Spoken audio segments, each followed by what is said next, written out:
breathe the wild blood, the ancient design. The shapers of Asgard built towers of stone, but the dirt holds the claim of the marrow and bone. I feed the brood on the flesh of the dead. Soon the sky will be painted with a fog of red. Hear the pack align, hear the iron pine. The silver wheel will break, the mother's power wakes. Yarn with the ironwood and iron bar. Yarn with the witches on a shadow throne. Rise up the claws, Swallow the sun. The doom of usurpers has just begun. Now, Skull hunts the daylight, Hati hunts the moon. The cage of their order will shatter out soon. I cradle the hunter, I harbor the jaws that answer to nothing but older or laws. The winter is waking, the shadow line draws. No walls of the tyrants can hold back our claws.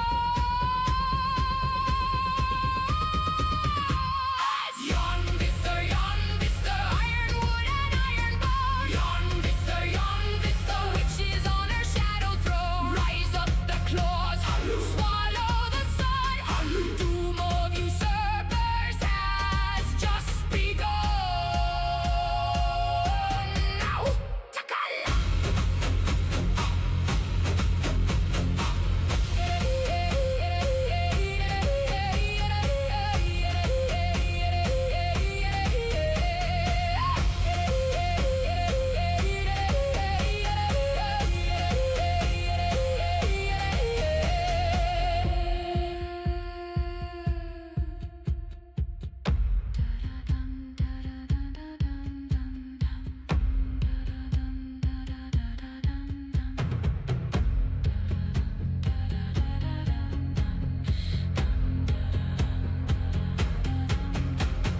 Tear them asunder,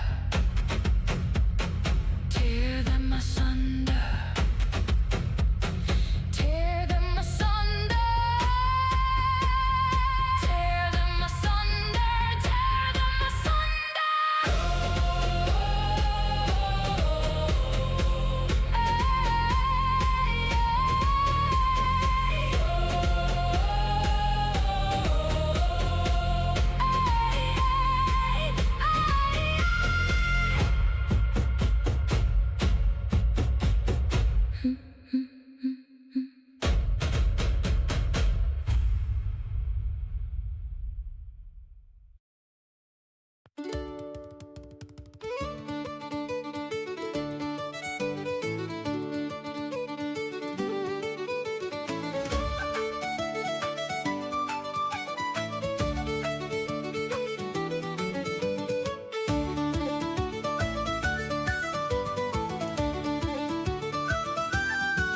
Near Banbridge town in the county down, one morning in July, from a bohin green I was clearly seen as I went traipsing by.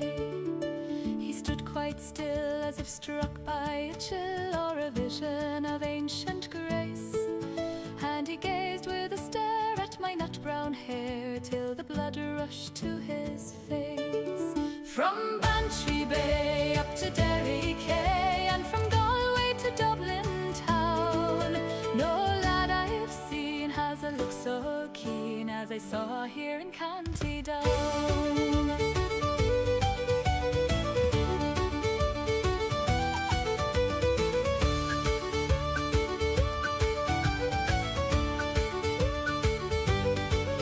I gave no sign as he watched the line of my shadow as I passed, but I felt the heat of his gaze so sweet, and I knew the spell was cast.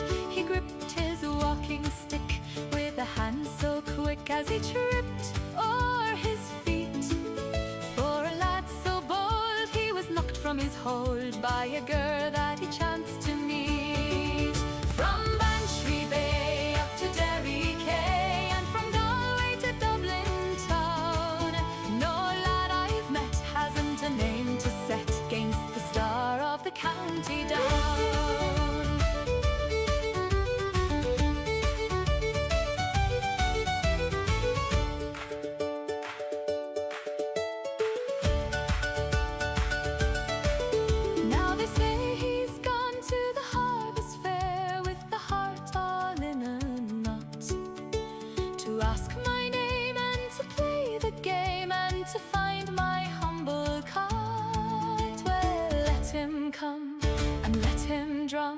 his fingers on the door. If he's half the wit as he's got the grit, I might like him a wee bit more. From Bantry Bay up to Derry Quay, and from Galway to Dublin town, ne'er a lad I sought has a heart so caught by the star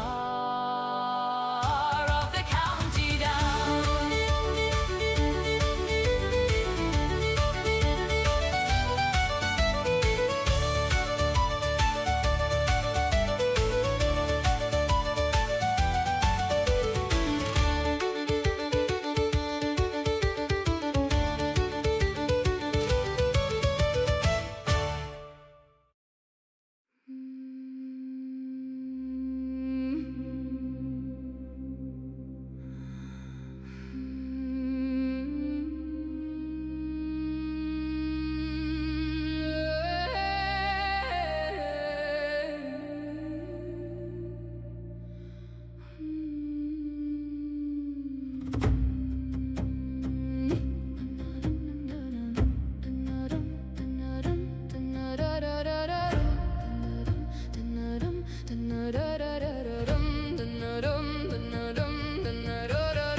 Snow on the heather, smoke from the roofs.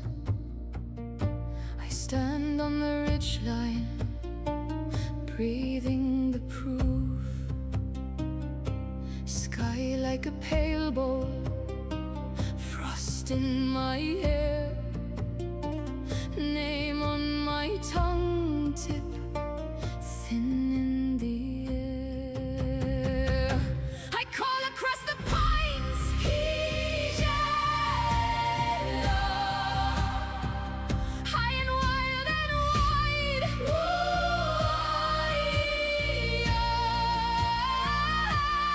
If you're lost, then follow the sound.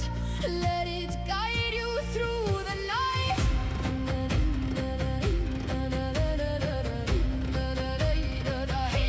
I call across the pines, he's yellow, bare feet on the ground.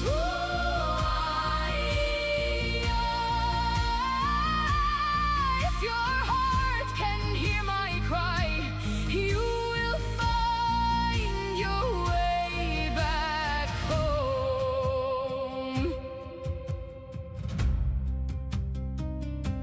Tracks in the powder, turning and gone. Wind takes the branches, braids them in song. Far in the darkness, something replies, echo or answer, tears in my eyes. Ooh, where are you now? I won't fall silent.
Welcome back, my friends, to another beautiful evening in the tavern.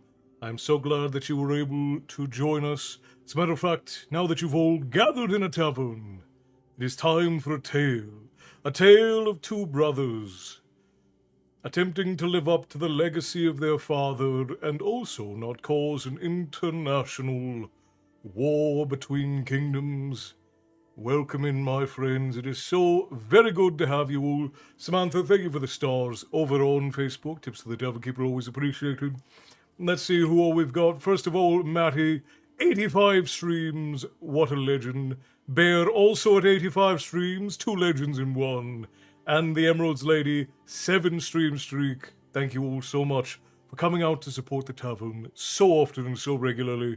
Let's see who's all in tonight. We've got Frost, we've got Crystal, we've got Matty, we've got the Bear, we've got Erin, we've got Tyson. I think I saw Quirt was in earlier. The Emeralds Lady Jody, of course, is in. Pint Goblin is here. Milu is in and out, it seems. And I think that Rain is in. Hello, Rain. It's been a little bit. I'm glad to see you. All right, excellent. Well, welcome in all of the regulars over on the Twitch portal. Let's see who we've got over on YouTube. John, hello, hello. Someone saved me a tankard. I have to prepare. The best night of the week comes once again. Hello, John. Good to see you. Welcome in. And then we have Samantha, Jerry, and Fernando over on the Facebook portal. Welcome in, my friends. So very good to see you all. Oh, Molly Sue is in as well. There she is. Hello, hello. Good to see you. Oh, what is going on over on TikTok?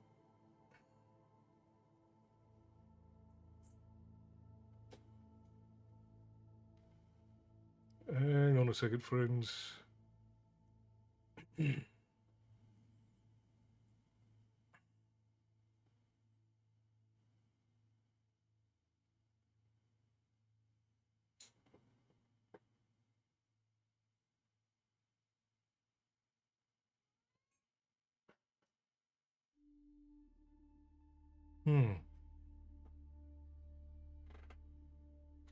That's strange. I guess we'll do that then. Interesting. Georgia, hello! Hello, hello, good to see you. Petra, hello and welcome in. Just sitting quietly, that's alright.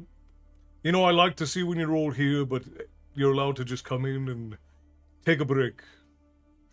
I know there are other Sams and Samanthas. It still makes me confused for a second when I hear it.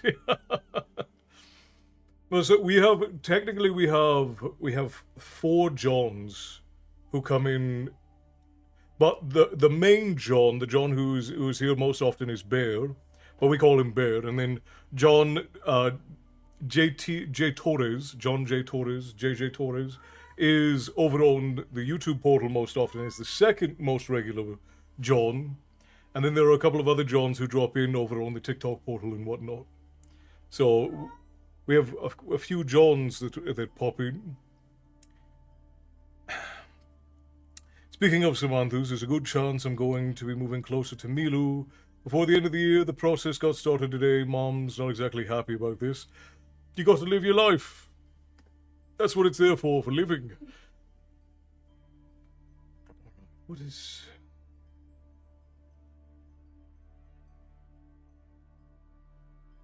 Okay, I don't know why it's asking me to do that.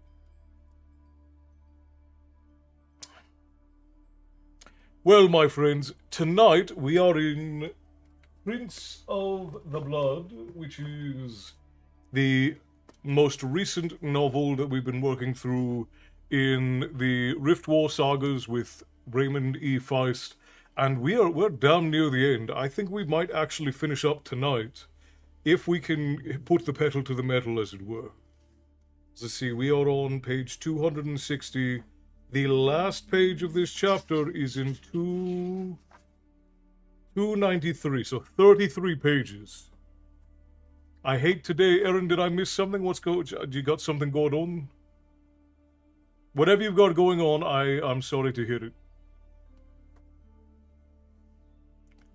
I will scroll back up. My granny is starting to pass. Also, my car's power steering shut off. I was driving in heavy rain and in a bit of a puddle. Came back on and worked perfectly the rest of the drive home. Just hoping it was just too much water and got over. It's entirely possible that your differential or your steering column got waterlogged. That can happen.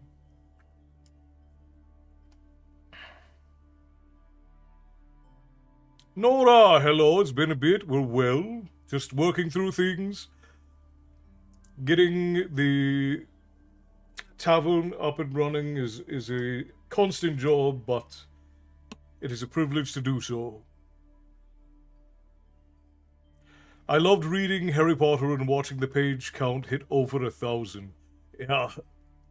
Tonight is our adult storytime night, so it's a little bit more intense than what we get on. Next Tuesday, we'll have completed a circumnavigation of the sun. It'll be the Emerald's lady's birthday next Sunday. Congratulations. We'll make sure you remind me so that I can make sure you get a proper happy birthday toast. And Nora, we are reading Prince of the Blood by Raymond E. Feist. It is the 4th book in the Magician series that we've been working through. I don't have the other one over here. But it's... Oh, yeah, I do.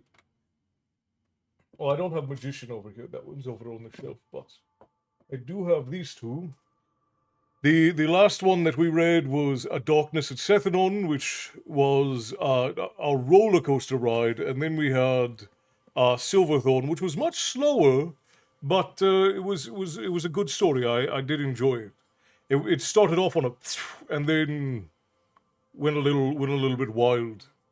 But yes, so we are working through the Rift War Saga by Feist, and we are presently on I think the second to last chapter. We are on chapter 17. I think we have 2 more chapters left before the end. Yes. 2 more chapters. We are 2 chapters from the end. We will very likely finish this tonight, and then we're going to have to vote on the next book this week over in the guild. So this weekend, we're going to have to vote for what book we read next. I'm going to be proposing that we read one of my favorite series, but I'm also going to put forth a couple of others. So, Corey, hello, good to see you. My good chap, how does your spirit hold? Victorious, I wish. We are always feeling victorious over here in the town. Every day that the tavern's doors gets to open again, the lady and I feel victorious about it. Next story time will be on Sunday, and that's when the lady of the tavern will read. And she is in the midst of Child of the Prophecy by Juliette Marier. And then my next story time will be next Tuesday, where we are reading. Oh my gosh, I've got piles of books around me. I feel like I live in the Inkheart house, where Silvertongue lives. It's just books on books on books everywhere. We will be continuing with Eragon, which again we're almost to the end of Eragon.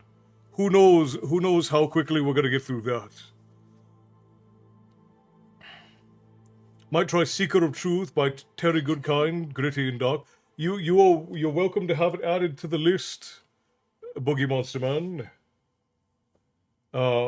We have a running list that you guys choose. I don't pick the stories that we do for Storytime. You guys propose the books, and then the community votes on them. Jessica, hello, good to see you. And Erin, I'm sorry, coming back to it, I'm sorry to hear about your grandmother. If you need to go and take time to sort through all of that, I understand. If you need anything, reach out to the lady and I. It's hunter but not banned. Seneca says in his letters, fall back into those who've you read before. Is that Seneca? I'll take your word for it. I don't have all of the Stoics quotes memorized. I went on a date about 3 weeks back. I'm currently laid up in a boot. Should I go on date 2 with this guy? Because I find this hilarious. Whatever you need to do for it, all I will say is that as adults, don't lead other folk on. If you have no interest, then don't lead other folk on. But if you know you're just out for good fun and it's mutual that it's just for good fun, then why not? Take caution with it though, it gets really intense. Well, that's why we have adult storytime night, which is where we read books that are a little bit more intense. And then we have family-friendly night, which is where we usually read like mid to old young adult novels. Like we went all the way through Harry Potter, we did The Hobbit, we've done Inkheart, we've done The Phantom Tollbooth. We've done a lot. We've gone through so many books with this series, it's crazy. Boot is because we went to salsa dance lessons and it ended in disaster. Oh, you mean as in your foot, you're laid up? I thought you meant like you were never. Okay, never. I thought you meant that you were laying in the trunk of a car, but you're saying you have a boot as in a brace on your leg. That's very funny. I'm sorry. How many books have you read this year? Oh, good lord, I couldn't tell you, Nora. This year, I've probably read through 40 or 50 books already. Not counting what I listen to in audiobooks, because I don't count audiobooks as reading. But not counting audiobooks, I've probably gone through 30 or 50 books this year, including the ones that I read for Storytime, and then also the ones that I read for research on Storytime, because I do all of my own research for the Storytimes that the lady and I put out every day. How many of them are your favorites? I only have a few books that I would call my favorites. Obviously, there are some classics like Lord of the Rings that I consider to be like one of the best written novels of all time, and same thing with The Hobbit. I can't classify them all together. This series is one of my personal favorite series of all times. This is one of the ones I'm hoping that we'll get to read soon. This is the second book in the series. It's called The Dragon Knight. And the Dragon Knight series, which starts with The Dragon and the George by Gordon R. Dixon, is one of my favorite. Came to you for dad advice because it's funny to me. He got a foot broke. You guys stomped each other to death in this salsa accident. His right, my left. That is, you guys, seems like this is someone who you were made for. Definitely go on another date. You guys might lose a few limbs by the time it's done, but it seems preordained that that's what should happen.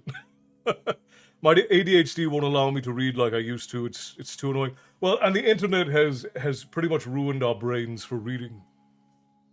Do you have a favorite audiobook narrator? I could not tell you by name, but the guy who narrated the original audiobooks for Harry Potter, I find to be quite good, and the not the Andy Serkis ones. I think Andy Serkis is fine. I don't think he's as good as people say he is. He's good. I'm not saying that he's not, but there are a lot of better narrators than Andy Serkis. And I like the original narrator for the audiobooks for Lord of the Rings. Possibly, Stephen Fry sounds accurate. I don't know if that's true or not. He's like your height and build, so this is just interesting. See, and I have to be very careful around the lady, because the lady is tiny. Like, she is dainty. She's, what are you, 5'4", Lovey?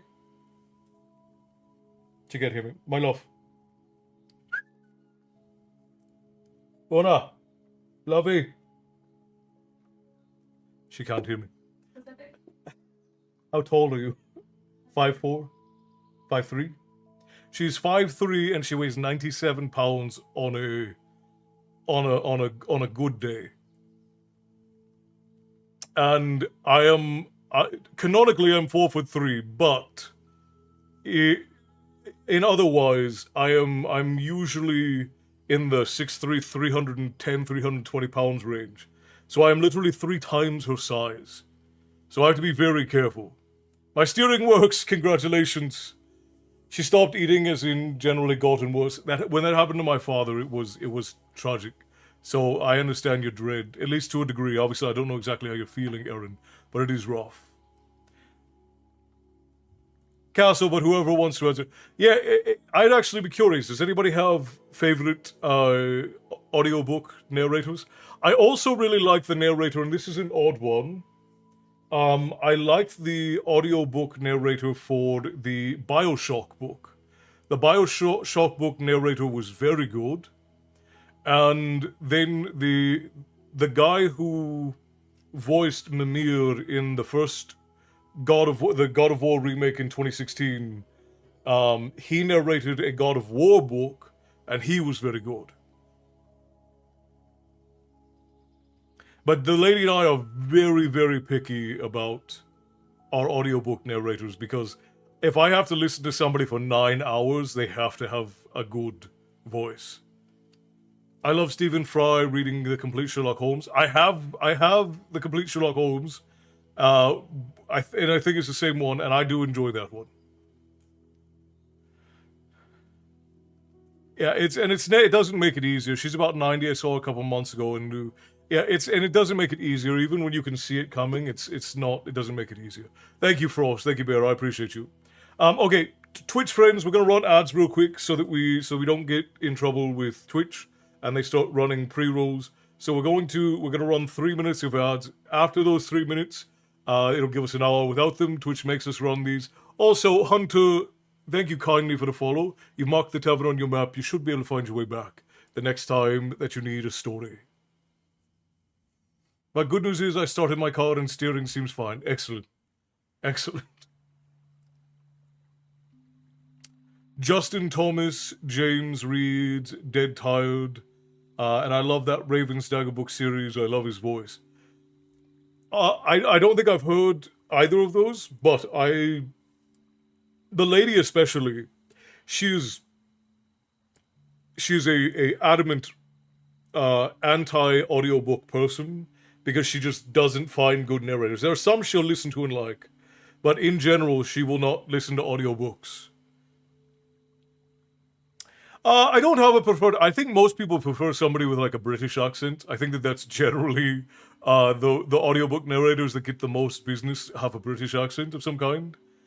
But for me, as long as the person has a good cadence and their inflection is not irritating, as long as they're properly inflecting the story as they read, I don't particularly care what the accent is.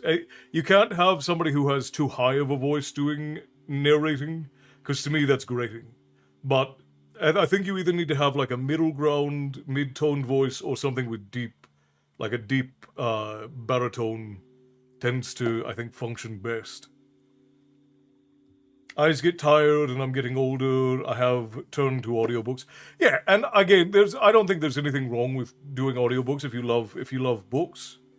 In other news, Matty is currently talking to a Japanese girl because he started talking about his book and she got intrigued. Things spiraled just there. Matty is also being too... You can never be too cautious, Matty. You can never be too cautious. And I don't call it being cautious, call it being discerning. I love Douglas Adams' reading of The Hitchhiker's Guide to the Galaxy series. The Hitchhiker's Guide to the Galaxy is actually a pretty good one. There are a few parts of the book that I find to be oddly narrated, but if it's the one that I'm thinking of, then yeah, that's a pretty good one too. Kayla, I'm like an inch taller than your wife. Yeah, she is very tiny. Gonna go get me my own bear. Do it. I hear that we are a sought after commodity. Michael Kramer and his wife, Kate Reading, are a great narrator duo as well. The lady and I have considered doing dual audiobooks. I don't know if we ever would, but we've considered it. I've not done an audiobook either, Frost. I do like letting my imagination run. Yeah, and the one thing that it's a weird argument that goes on online is whether or not audiobooks count as reading. And just objectively, they don't. Like, when you listen to an audiobook, you're not reading. Now, does that really matter? No, because you're consuming the book. But a different part of your brain is functioning as you listen to the book than it is when you read the book. So it's not the same activity. You've still consumed the book, you still have understood the book, but it's not really the same. And that it doesn't really matter because as long as you're enjoying the book and as long as you like it, then it doesn't really matter. But reading a book and listening to a book, it's not the same activity. You can still enjoy it, but I don't understand why people fight about it because. If under any other circumstance I was like I did this thing with my ears that I usually do with my eyes, everybody would think I was a lunatic.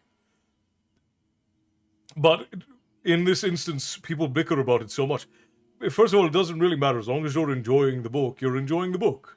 Doesn't matter how you enjoyed it. If somebody else is reading a book to you, it doesn't really matter. Like you guys sit here and let me read you books. Some people take the book and they read along as I read. So it's not, it's not a huge thing. We're like communally reading. That would be worth listening to. Castle, you and Una as a team would be brilliant. We're going to, so the plan for the Twisted Fates thing, if I ever get that off the ground, is we're going to have her voice the female characters and me voice the male characters. So we'll see how well it goes, and if it does well, maybe we'll offer to do that for other authors for their books. Jonathan McClain sounds familiar. I did this thing with my ears I normally do with my eyes. I'll need more context. Right. But yeah, I don't understand why people argue about it. People argue about anything on the internet. It's such a strange thing why people always want to bicker and fight about things. Like especially when something is objective, or at least relatively objective. I don't understand why people fight about it. Yeah, I mean, like, I when Everett didn't want to read, we'd put audiobooks on for him in his room on his Alexa to read him to sleep to keep him off of TV. And, it's just... There's nothing wrong with audiobooks. There's nothing wrong with loving audiobooks. There's nothing wrong with preferring audiobooks to regular books. Like, I know some people, like Bobby's saying that her eyes have gotten, tired. I know some people who have lost the ability to read because their eyes don't work anymore, so they listen to audiobooks because they still enjoy the literature.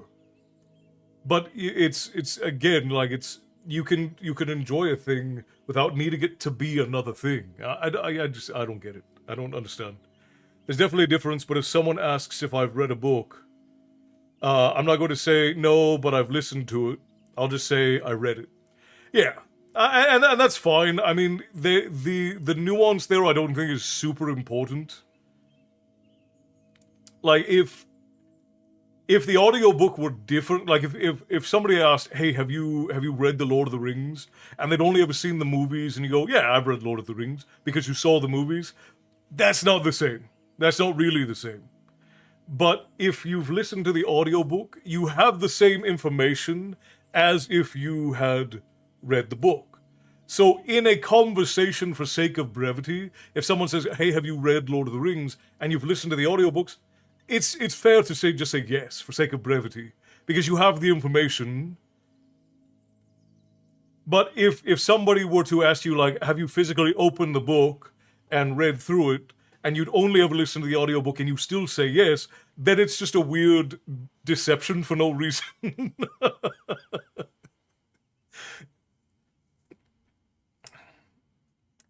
An audiobook is a lot like the old tradition of the oral storyteller, like they used to in the past. Nothing new under the sun. Yeah, exactly. Well, and ironically, I just did a story time about this. One of the only areas of media that isn't suffering a decline or a stagnation is actually audiobooks. Audiobooks are seeing a flat and upward trend in the number of people who are consuming them, because it's really hard to fake an audiobook. And so people can pretty much trust audiobooks because it's really difficult to get AI to do a full-length audiobook, so you know you're not getting an AI one. A platypus? Perry the platypus? What's going on, Perry the platypus? Welcome in. We're so very glad that you can join us. Sorry for my terrible impression of Doofenshmirtz, but welcome. Yeah, AI reading it has no soul to it. It has no inflection. People watch TV and movies. People watch and listen to podcasts and listen to the radio. How is an audiobook different? Yeah, and this my only point because a lot of people will argue that listening to an audiobook and reading a book are the same activity, and it's a dishonesty in categories, which is the only reason why I think it's silly to even need to qualify that they're the same, because they're not. So when people argue about it, they're like, well, it's the exact same thing. It's not. But you can still say that you have all the same information because you listened to the audiobook. Like, it's my favorites usually get read and listened to. I tend to get different things that are different methods. Well, and that's the other thing, is that you will consume different things based on how you consume the book. Yofer the Scold, hello, the Black Dragon, how are you doing tonight? I'm doing spectacular, my friend, how are you? It's two different experiences of the story. Yeah, absolutely. And again, there's nothing wrong with it. I don't understand why people have the need for them to be the same thing. And again, maybe I'll never know, because it's just like the nuance there is unimportant outside of if you insist that they are the same thing, you're insisting on being dishonest. Whereas you can say, I have all the same information because I listened to the audiobook, but I didn't read it. I didn't read the book because I didn't do the physical action of reading the book. I just, again, I don't get it. I don't understand why people argue about these things. That was a scarily good Doofenshmirtz impression, actually. Hey, good day from Tasmania, Australia. It's all good. Pleasure to be here. No, that voice for Perry's Nemesis was great. I used to do a lot of voice impressions way back in the day, but I'm way rusty at it now. They really aren't the same, but I'm glad audiobooks exist because I can't find time to read these days. Well, and that's the same. Like, I do a lot of reading for work, for stuff here in the tavern. So when I am up and about and doing things, I like to listen to audiobooks. Because the books that I don't have time to read that I want to read, I would never get time to do, which I'm actually sad, because I have a bunch of books that I got on Audible that I haven't had time to listen to. And because my headset broke, they're just sitting there and I can't do it, because the activities I'd normally listen to books when I'm doing require a headset, and I haven't had the money to buy another headset yet. Awesome, and I'm doing great too, and I would join your fan club on here as well, but I spent too much on here, took my money off. I mean, well, that's fine, Yofer, don't worry about it. You staying and enjoying the stories is all that I need. Yeah, I like audiobooks for long drives. Like, when I go out and I do my errands, I like to have an audiobook on in one ear so that I can listen to it. And that way, when I go and I read the physical thing, I already have an idea of like what to expect and what to look for when I'm making notes for story times. Because this is probably not a problem that anybody else deals with, but most of the books that I read eventually become part of story time for the tavern. So when I'm reading through books, like right now, I just downloaded a bunch of the Warhammer 40k books because I've been getting requests to do Warhammer lore, and I'm not super familiar with it, but so I've been working on getting those, but I'm not going to be able to actually listen to them until I get a new headset. Quinlard, my friend, I'm getting into reading audiobooks. I'm going to send him a link to your channel. Well, excellent. We are cornering the market on oral storytelling. So I have every confidence we're going to finish the story tonight, Frost. I learned some of my regs come in just to hear my edit and read my story. I've had a few admit they passed out, and I have no idea how to feel about that. Well, it means you're a good storyteller. If people can come in, listen to you tell a story and fall asleep, it means you're a good storyteller. That's all it means. I have books beside the bed. I've gotten 40 pages in the last year. Well, yeah, it's like the lady bought me the light novels for Overlord, I think, either for Christmas or for my birthday last year, and I've only made it through 3 of them because I just don't have as much time for casual reading as I was like. The lady and I work 13 hours a day to do what we do, sometimes 16, and it's a lot of work. I use Castle for sleeping when I worked a normal shift. That's right. Yeah, I remember that. As Bear said, if I didn't make fun, you'd think something was wrong. If it was fair enough. I often borrow audiobooks from the library and listen when I have work nights. Helps keeps me going. Yeah, yeah. I mean, when I worked in a warehouse some years ago, and when I was by myself, I'd pop in an earbud and I'd listen to an audiobook while I was doing shows. Warhammer Harlequins, yeah. I've been getting so many requests for Warhammer lore. So I'm gonna have to do story times about it. I read books too and love your stories on here too. And I do listen to some audiobooks as well. See, and that's all of those things. All of those things, they're in the realm of stories. So I never I never look down on the way that people like to take in stories, unless you're like a shorts scroller permanently. Don't do that to your brain. It's very bad for your brain. Like if you spend more than 30 or 40 minutes a day scrolling shorts, it's bad for your brain. Don't do that. It's going to ruin your attention span even if you're an adult.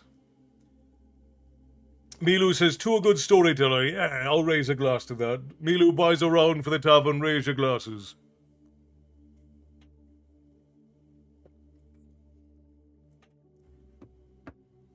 My favorite question, though, when is it coming out? I hate that I'm like, are you going to get it? I'm still not used to the compliments. People begging me to do something I'm planning to do. When you make good things, people will want them. That's the truth of it. Chef Vanilla Gorilla, hello, good to see you. I also write Norse pagan, American heathen poetry, and so on too. I'm still working on holidays. Well, and that's one of the big things. Hey, Perry the Platypus dropping 100 bits. Thank you kindly, my friend. Enjoy your Black Dragon mead. Ordering the tavern fare. Tips to the tavern keeper always appreciated. Thank you kindly. Okay, all right, let's get started, friends. I have waffled for long enough. Thank you all for joining in on the waffles. For anybody who's just popping in, we are in Prince of the Blood by Raymond E. Feist. This is the fifth book in the Rift War Saga series that we've been reading. Oh, by the way, since the USA is out, let's go Norway. I saw a really funny meme, and I know some people aren't going to find it funny, but I guess I've lived in America long enough that American humor, I find it funny.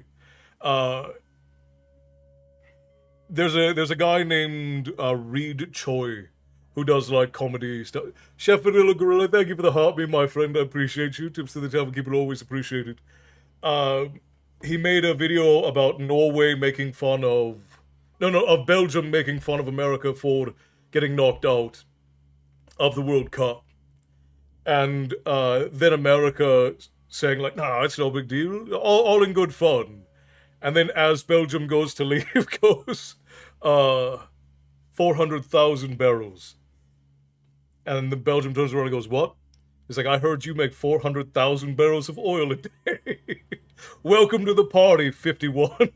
Like, that's just funny. It is funny. Like, obviously, I don't want America to go and annex Belgium, but it is funny because it is a running joke of how much oil and how much Americans love oil and how much the American government loves oil.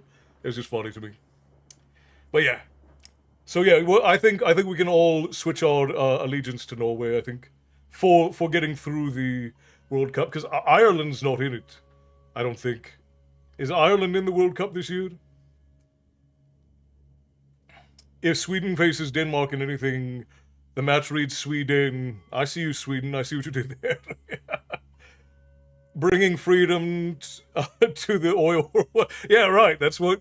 First, America was all about freeing people, and then America is now freeing everybody's oil.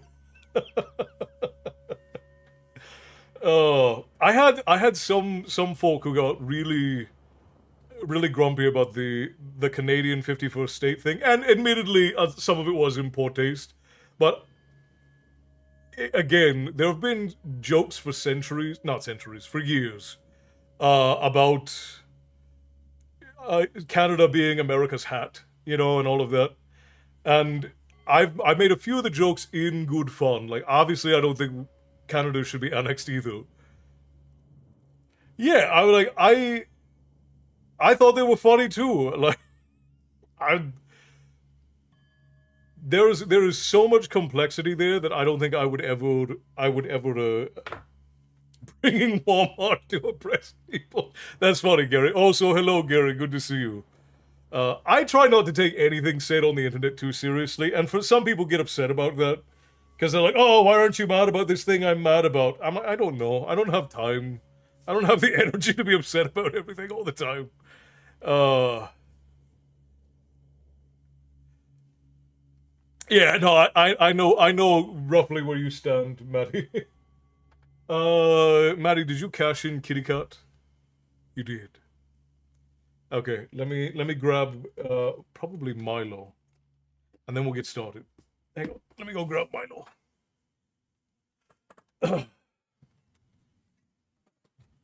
But as we know, I'm also the bully of the entire nation of Denmark, so maybe I'm just insensitive.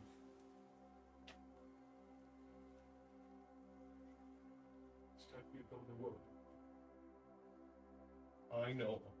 I know, you're so upset. You're forced to work so hard every day, like a little kitty cat in the mines. For anyone who's never met Milo, the Foon, hello, welcome in. Pepine Pin, hello, welcome in. Future professional cyclist here. That's a hell of a profession to get into. This is Milo. He is the most recent addition to the Lady of the Tavern's band of misfits. And he is a full-blooded Bengal who we rescued from a kitten mill. And he is the biggest whiner on the planet. But he is massive. He's only about a year old. But look at what a unit he is. He's huge. Look how big he is. He's so long. Big old boy.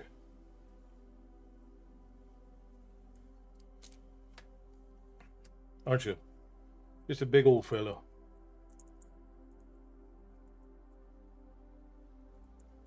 And look at his paws. Look how big his paws are. It's an absolute unit. Thankfully, he's probably not going to grow much more.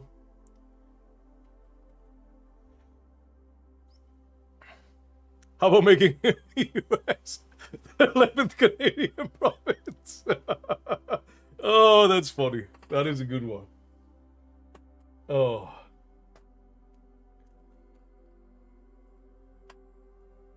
All right. Let us get back into story time.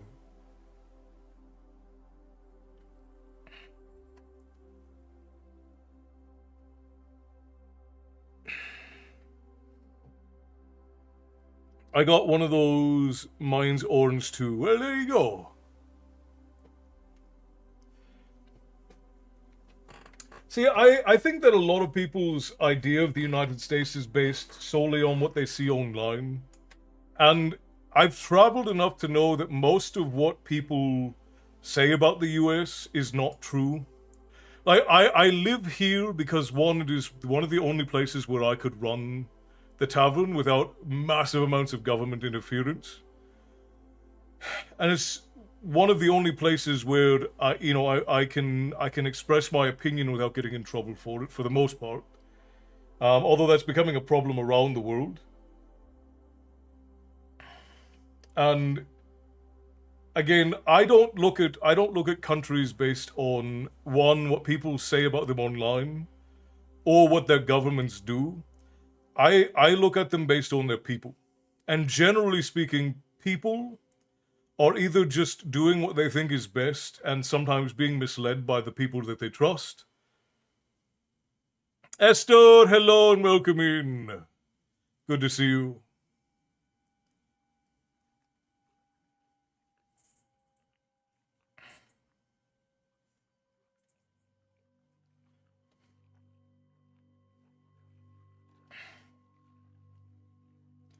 Well, and I think that that's a problem around the world. As governments, and again, I'm not trying to make this political. This is more of a historical thing than a political thing. Is that the more power governments have, the worse they tend to be. And that's as governments try to gain more power to themselves, the worse they tend to get. Like, one of the biggest things that caused the collapse of the Roman Empire wasn't that the Roman Empire was super powerful, or that they they just ran out of time. It was that the Roman Empire kept trying to gather more power to its governmental body. It's the same thing that happened in Athens. Like, Athens kept trying to gather more power to its councils, and took less of the freedom away from the Athenians, and then slowly it caused them to collapse under their own weight, because when all of the power is at the top, eventually the bottom tends to collapse. And that is pretty much the signifier for when a country is going in the wrong direction, is when the government has enough power that it no longer needs the input of its people. And again, I'm not saying that to point at anything that's going on today. That's not referencing anything today. I'm saying that historically, that is what happens. Even when it comes to things like the big bad guys from World War II, if they had not tried to consolidate so much power to the top, they likely would have been a lot more successful in their nefarity in what was going on in the 30s and 40s. But because it was such a compilation of power at the top so quickly, it collapsed very quickly. And that's the problem. No. We were waffling for about an hour, so we're getting started on Storytime right now, though. That's a fact, 100%. You're spot on, my good sir. Thank you, Patty the Platypus. I appreciate you. But yeah, I don't ever look at countries as being their governments. I look at them as being their people. And I've traveled enough through the US to know that generally in the United States, people at least try to be good. I think I disagree, but I'm not that well read to effectively argue. Well, and everybody's welcome to disagree, but generally, throughout history, you'll see that when the people are given no liberties and they're not allowed to prosper, obviously people have to be held accountable. That's what justice is, and part of the ruling body's prerogative is to enact proper justice. But when justice no longer becomes the purpose of the ruling body, and its sole reason is to gather power and resource to itself at the cost of its people, that is generally when societies collapse.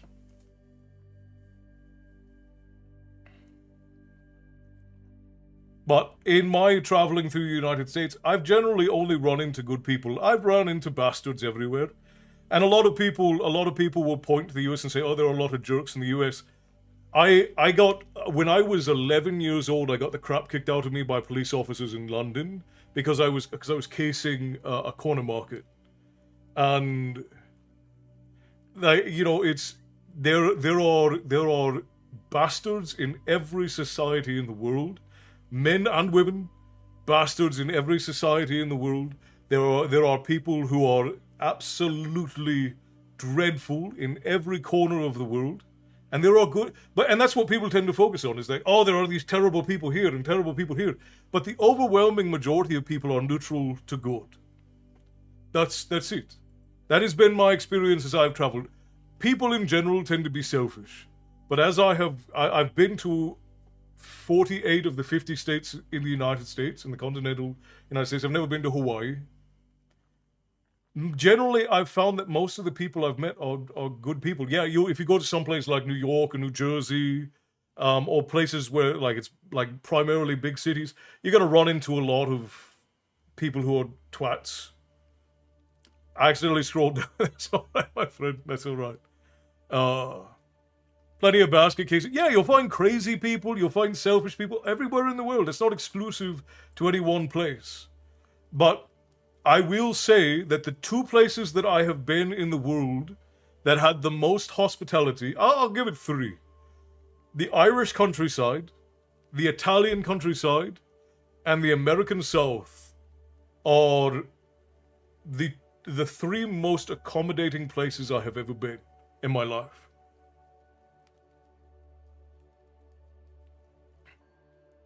The Axis lost because they were simply outgunned. I'm not a wereaboo, but who thinks the German army was uber amazing, but I think they really did just get outnumbered. Well, but that's not necessarily what I'm talking about, Pepine Pin. I'm just going to call you Pin if you don't mind. I don't mean that in the war that's why they lost. I mean that the reason why their grabs for power didn't end well is because they... So think about it this way. Like, when Alexander the Great was conquering the Iberian Peninsula, when he was going through, and conquering all of these different areas that belonged to Persia and Egypt and all of that, when he was going through all of those things, the reason he was so successful is because as he was conquering, he treated the people of those countries better than their own ruling bodies treated them, better than their own rulers treated them. And he cared about letting them keep their culture, or at least to a degree, the things that they did. And when you look at what happened early on with, and again, this is not me in any way justifying anything. I'm giving you the historical perspective. In the early part of that German comeback in the 30s, he was conquering land and then giving it sort of back to its people, in a sense, right? With like the Czech Republic and all of that.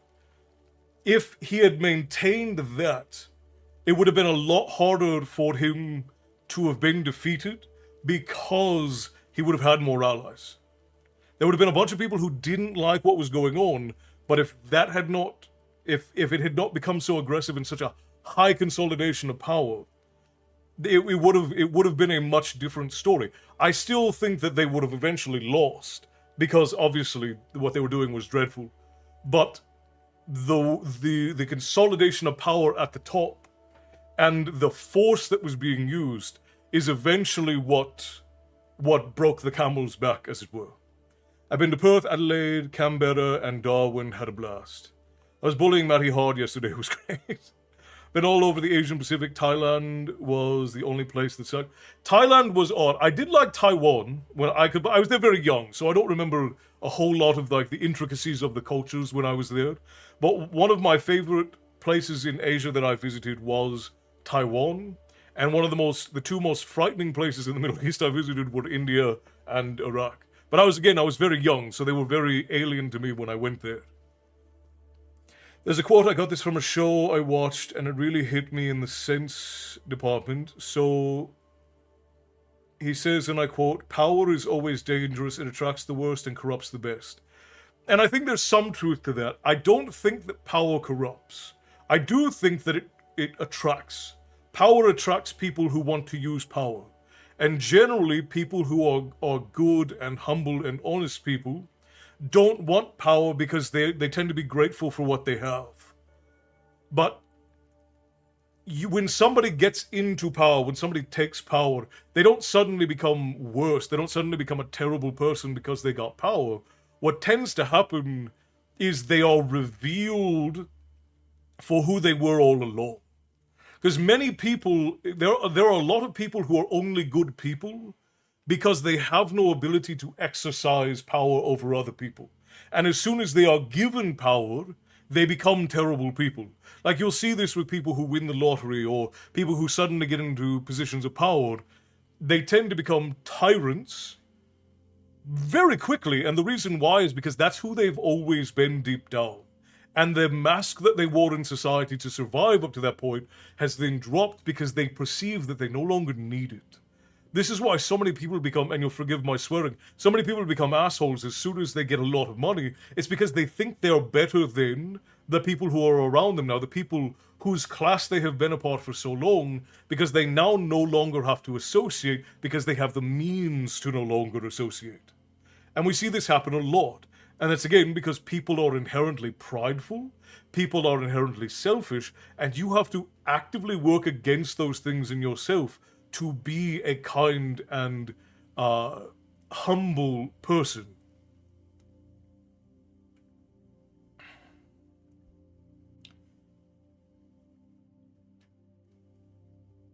Tigger woke up and chirping at my phone because he hears Castle. He was trying to say, you are a part of his clouder.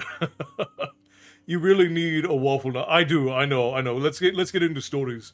I don't want to these things. The veil has been revealed, so to speak. Facts. I agree. Cheers, Perry.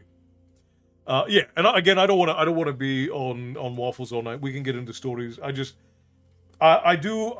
every chance I can get, I will advocate whatever opinion you might have of people around the world. Like, I make fun of the French a lot. The French are one of my favorite peoples to poke at. And why? Because the high society French are very haughty. But if you go into the French countryside and you meet people out of the French countryside, they're generally very good and kind and generous people. Same thing with Spain. Like, if you go to a major city in Spain, you're going to find a lot of haughty people. And you're going to find people who are generally a bit like with a nose in the air. It's the same thing if you come to Los Angeles, you're going to find a lot of people who are nose in the air about it. But if you go into the countryside, again, generally you're going to find a lot of people who are generous and who look out for their neighbors and so on. I think that view is too simplistic, like there's something missing about which part, Pin? And that's been my experience everywhere I've gone in the world. A rule for travel stay out of the city. Yeah, generally speaking. Like, I have never gone to a city anywhere in the world where people were just generally kind and nice, unless it was a tourist area, and of course they were a little bit nicer, because they wanted my money. If you go somewhere where people want your money, yes, they're going to generally be a little bit more accommodating. But the places where you're going to tend to find people who are a bit more kind and who are a bit more accommodating tends to be the countryside. Oh, the authoritarian argument, not the people being nice thing. Okay. Emerald's lady buys around for the tavern. Slancha. The French pretend like they have a flag that's other than a white, but they just spilled some other colors on it, and that's why it's not all white. Well, and again, obviously there's more complexity to history than what we can discuss in these short things. Hello, what's going on? We're reading stories. You wouldn't believe it because we're in the midst of a waffle, but we're reading stories. Athens is the only city I found that was nice overall, and I wasn't in the city itself its whole time. Every major city I've been to in Greece is basically the same. If you're out in the touristy areas, again, you'll find that people tend to be a little bit nicer because they want you to spend money. So obviously they're going to be a little bit nicer. The places where I found genuinely humble and nice people is almost always the countryside. And again, not always. Like, I've been to a couple places in North Carolina and in Texas where the people out in the country, they just were leery of everybody. Same thing, I went to the country out in Utah, and they just didn't like strangers. They didn't want any strangers there, and they literally followed me out of town. Do you have any plans on doing more cryptid? As a matter of fact, yes. Because this month is the 250th birthday month of the United States, I'm doing a bunch of American stories on different American folklores and so on. Taviant, I am at present located in Southern California. You'll note that I don't have a Southern California accent, and that's because I wasn't raised here. I was raised in Ireland. My accent is also not typical of Ireland, though. My people have a bit of an odd... My family have a bit of an odd accent. Perry, thank you for the 35 bits, my friends. Tips to the tavern keeper always appreciated. From my experience, country people are not necessarily bad, but they are easily manipulated due to a lack of worldly experience. I don't know that that's the case. I think that generally people out in who are more urban folk, people who tend to live out in the country, they live based on trust. Because you can't live somewhere that is secluded and not trust your neighbors, right? So there tends to be a lot more trust in places where there's not as much access to resources. So they tend to be a little bit more, bless you, my love. They tend to be a little bit more trusting of the people around them because they have to be. You can't survive in a place like that without trust. So when they hear somebody say something, it's not necessarily out of ignorance or or out of a lack of worldliness, but that the world that they live in is one that is based on established trust. And you can't have a society that functions like the society in some place like Los Angeles. There is no trust. You trust no one. You don't leave your car unlocked. You don't leave your doors unlocked. You don't even leave your food sitting on a table because there's just no way to trust anyone around here. But if you go somewhere in the countryside of Nebraska, like we took my younger sister, we moved her across the country, and when we did, it was a 7 days drive. We broke down in the middle of Nebraska, and the guy who we had to call, the wrecker who had to come and pick us up, he was incredibly busy, and he could have tore us apart on the tow and the parts and everything else. Not only did he not ream us on the cost of the parts and the tow, he towed us, drove us to a hotel, had one of his mechanics stay overnight to get the truck fixed, and then got us back on the road by 10 a.m. the next day, and did so for a very reasonable price for how fast he had it done. And if that same thing had happened somewhere here in California, it wouldn't have been the same. So there is a difference between high and low trust societies. And in a low trust society, people believe nothing. But in high trust societies, you have to kind of take people at their word, because that's how the society functions. Like Japan. Japan is a very high trust society, and they're banning Americans from certain parts of Japan because Americans and well, it's not even just Americans anymore. Americans, Europeans, and tourists from anywhere that's not Japan, they're banning them from places because they can't be trusted to respect things and to be trustworthy in certain areas. Mama 2 Live, hello, thank you for the roses. I appreciate you. Tips to the tavern keeper always appreciated. When I was in the Greek islands, when we went out of towns, people seemed to treat us more like I was used to in Greek communities I grew up in. Yeah, and again, generally that's been my experience as I've traveled and I've gone around the world, and even in like the United States. But you can't flatten people necessarily to stereotypes, because it ends up painting your view of the world in a very skewed sort of way, and that's a very rough way to live, is all I'll say. I mean, I don't tell people what to do. You can do whatever you want. You're all adults, presumably. You're all allowed to live however you like. I give advice based on my experience and what I understand to be timeless truths. I don't expect anybody to live as I live. My family lives a very structured, very principled life. I don't hold anybody to that standard, because it's not my job to do that. If you want to live based on principles, high or low, that's up to you. I am just here to offer advice and to relay whatever truths I know to be true, and then it's up to you to believe them. It's not my job to tell you to. It's not my job to judge you if you don't. But if you come to me and ask for advice and you say, hey, is this a smart thing to do, and what you're doing is putting your hand in fire, I'm going to tell you, no, it's a dumb thing to do. That's my job as a storyteller. But I don't put any stock in the way that other people see the world, because I can't control that. That's up to all of you.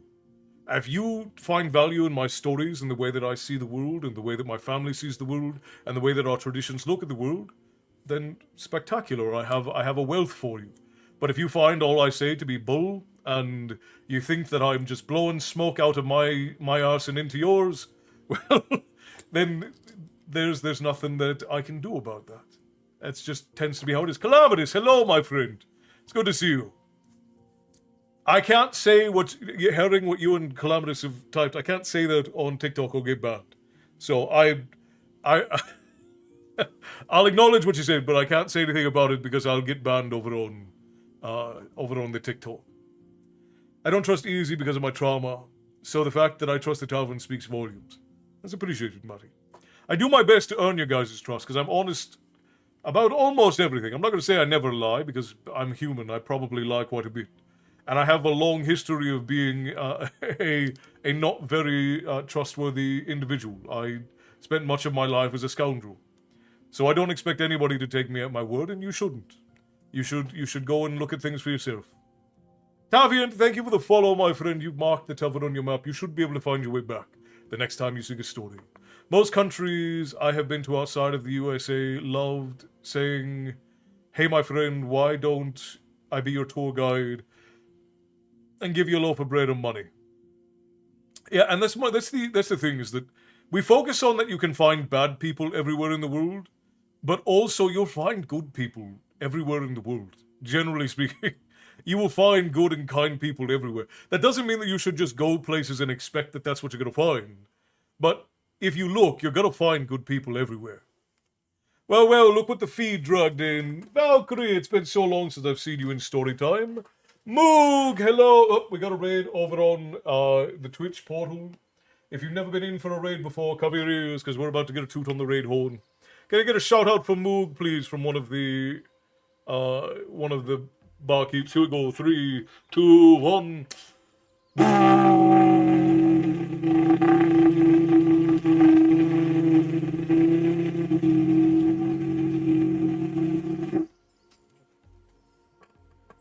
Welcome in, friends. What were you up to? I come bringing readers. We love readers around these parts. A couple of years ago, I had to take my mom's car in for an annual safety check and get re-registered. They wanted me to take it to the dealership she got it from. They wanted $600 for the safety check. The local town mechanic wanted $45 for the same job.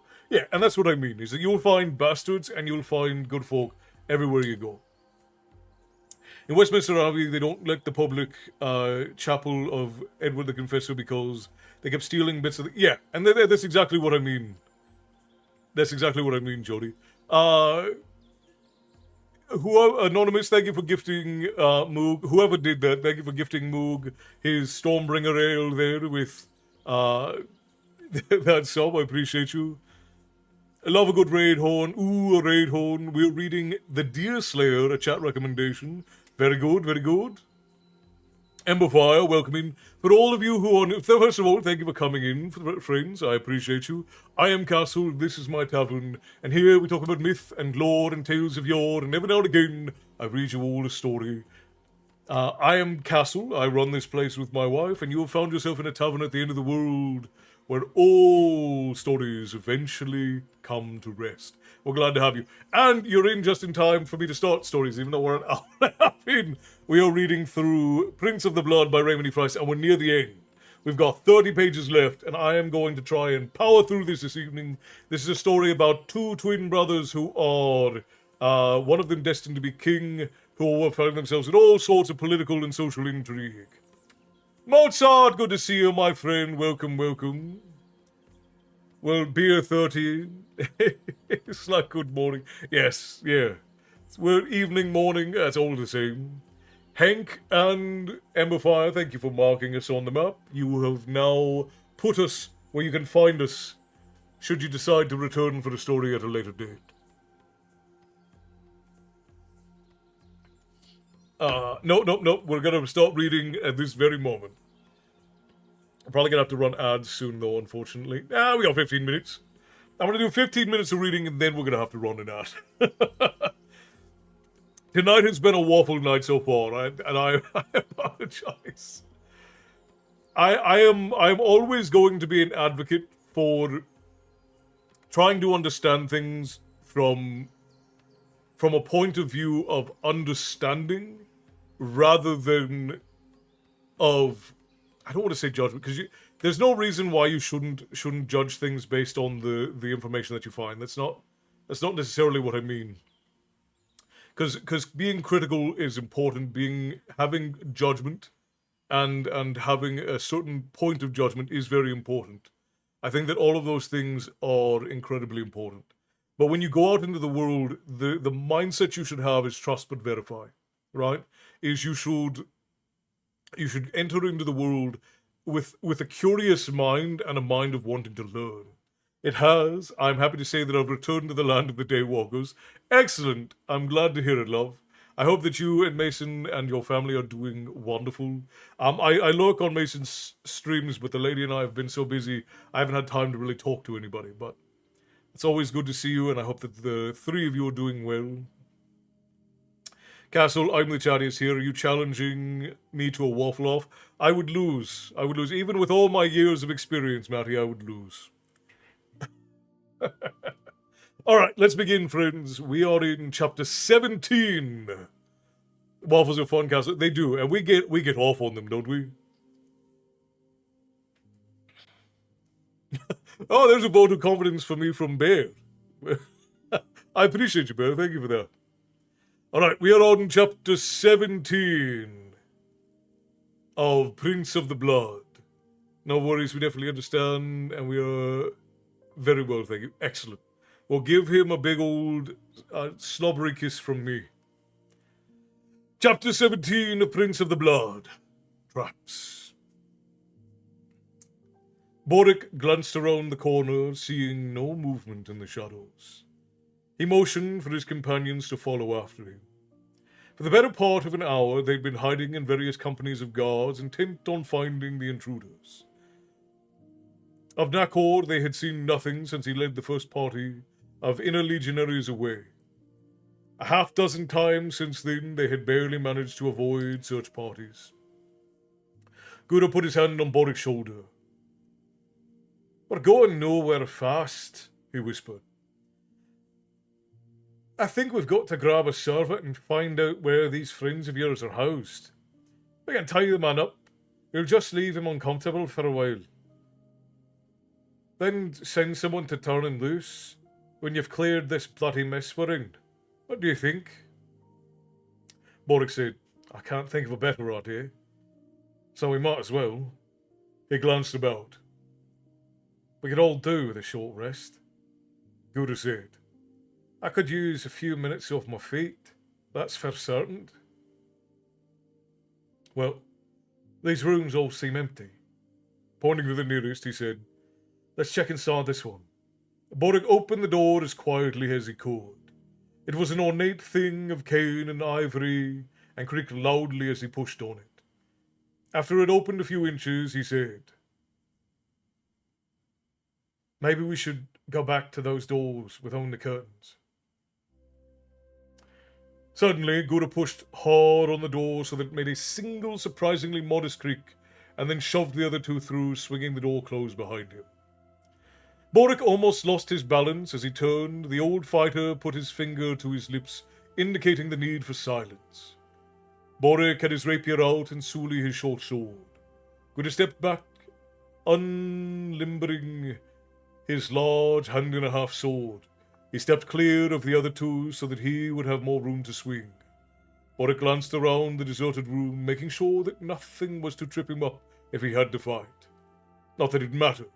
If he was forced to fight, there would be an unlimited supply of guards as far as the three of them were concerned.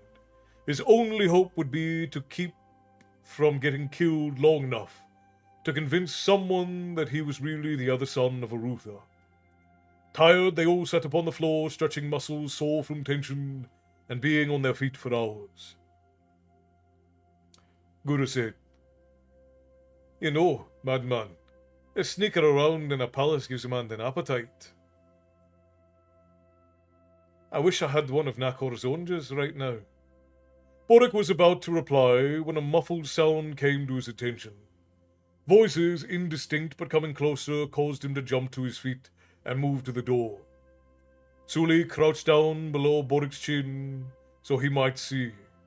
Boric was about to shoo the boy away, but the sound of someone approaching silenced him. Two men came into view as they moved past the door. One was stout with a staff of office clutched in his hand, and the other was dressed in a black cloak, hiding him from view. But as they passed, he turned and Boric caught a glimpse of his face. Both men were intent in conversation, and Boric overheard the stout one saying,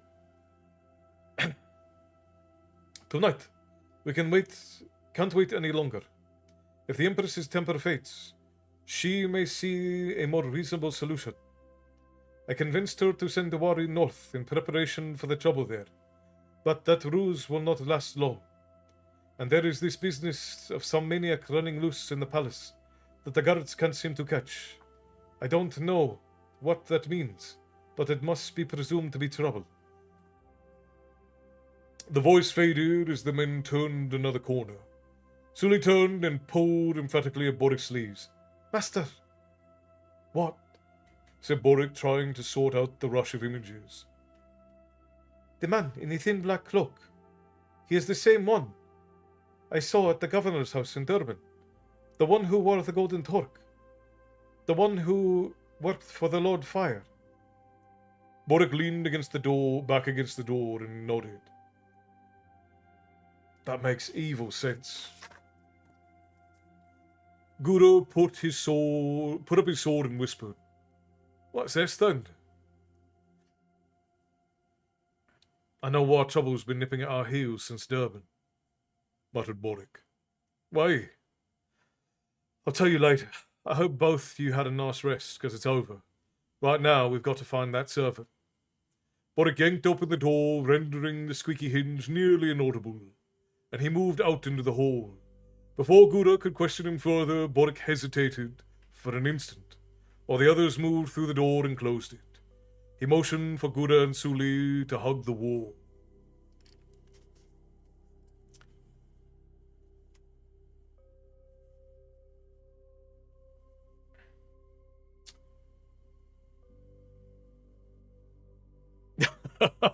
Yeah, so I grew up in Southern Ireland, Pin, and my family are from Norway, from north of Oslo, and from Limerick, and from Wicklow. My father's family are from Wicklow. My grandfather's family are from Limerick and Galway and Wicklow.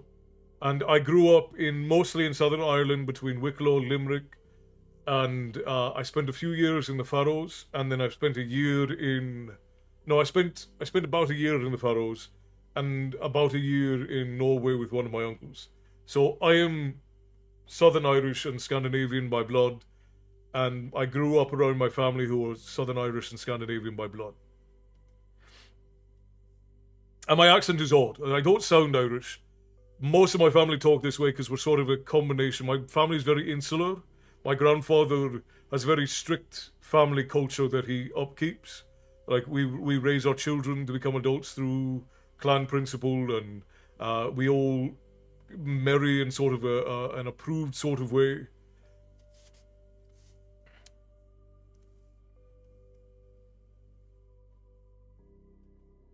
But yes, that's how I grew up. But I've lived in the United States since I was about 15 years old.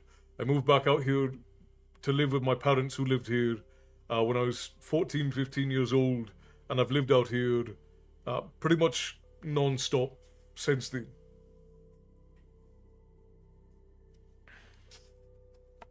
Alright, where was I?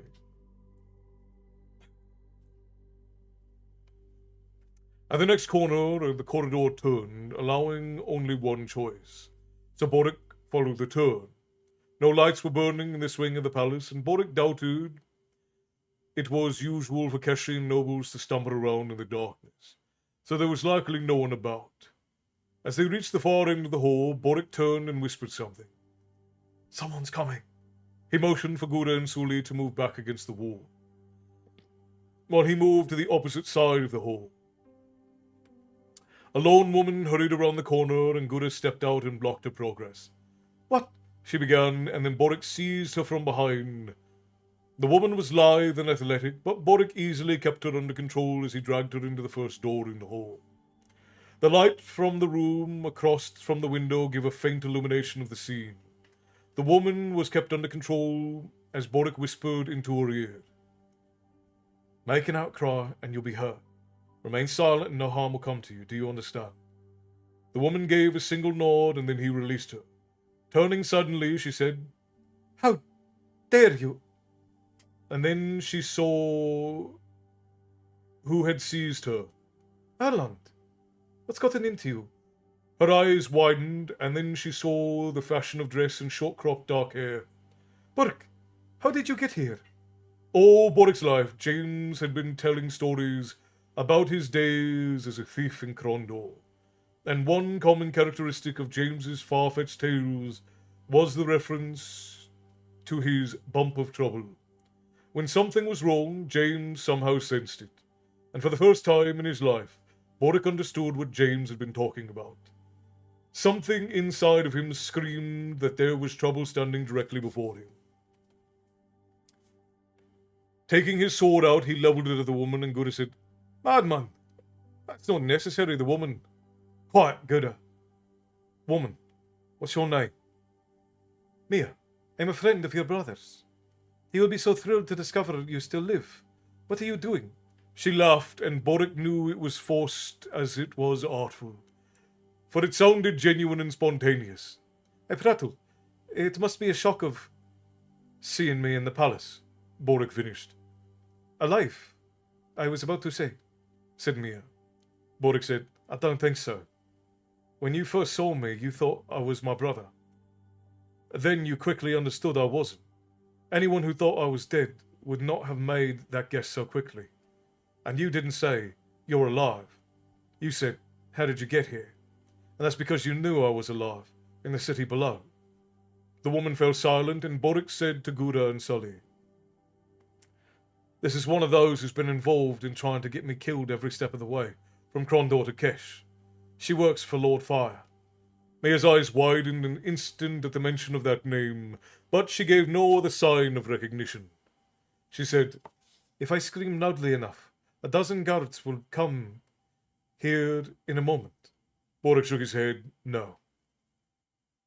This wing's already been searched. We slipped behind the lines of those who are going room to room. Besides, they're looking for one man." The woman's eyes flashed as she stepped away. Her glance measured the distance to the door. "Don't think of it," said Boric. "It would be a close thing, but I'm faster than I look, and I have 4 feet of reach you lack," he said, pointing at her with the sword.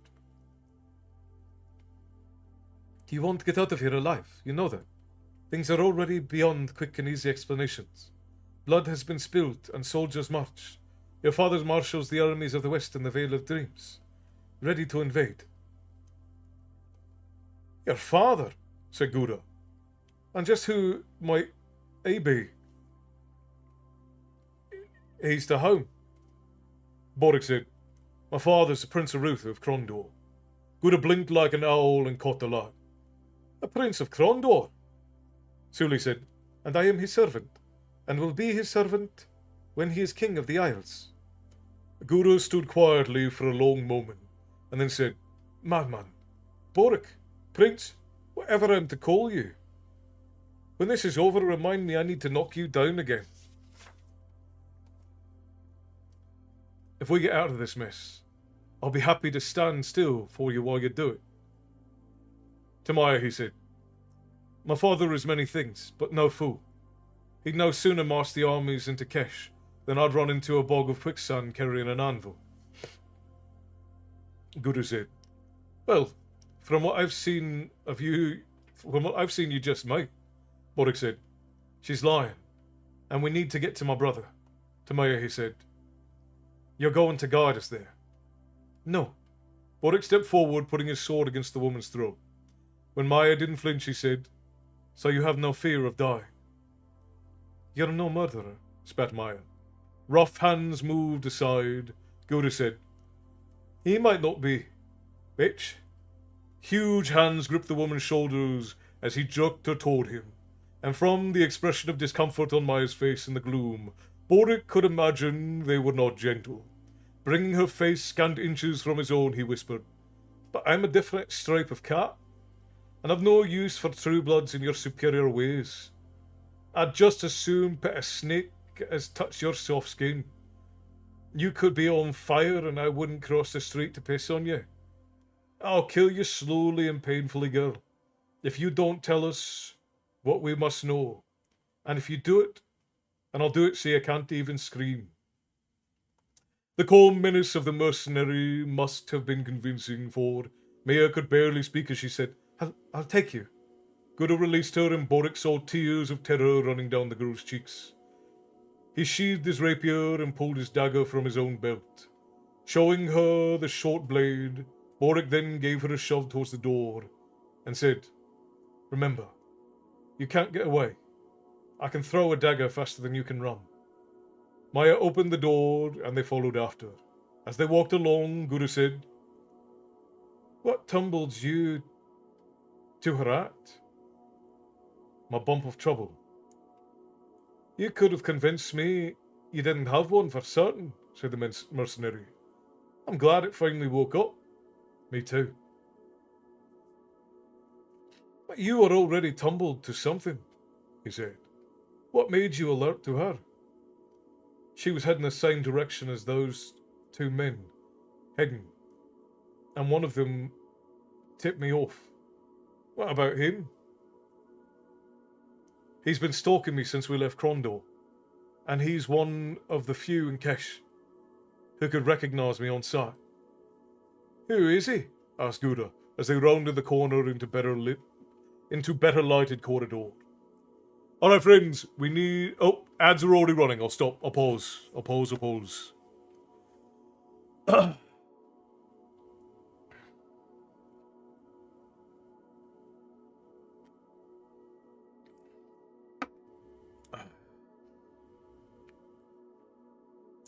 Anna Augu, hello. This is the first time.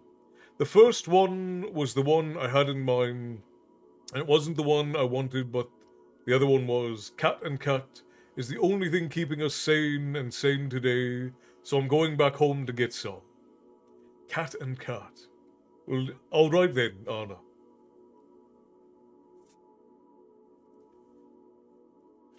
I'm glad I looked up. I thought that was telling me I had 2 minutes until the next ad. I was going to keep going until the end, but I'm glad that I didn't. Oh, and there's TikTok time to kick us off just on time. Alright, I haven't missed anything else, I hope. No, not in there.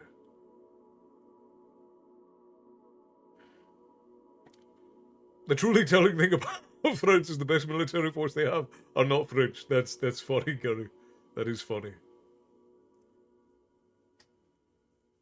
Jazz, hello. Thank you kindly for the 2 gifted subs. Thank you so much. To Crystal and to Naughty Dog. Tips to the Tavern Keeper, always appreciated. Thank you for the lurk, love. I appreciate you. It's always lovely to see you. I hope that beautiful boy, those beautiful boys of yours, I should say, are doing well and thriving.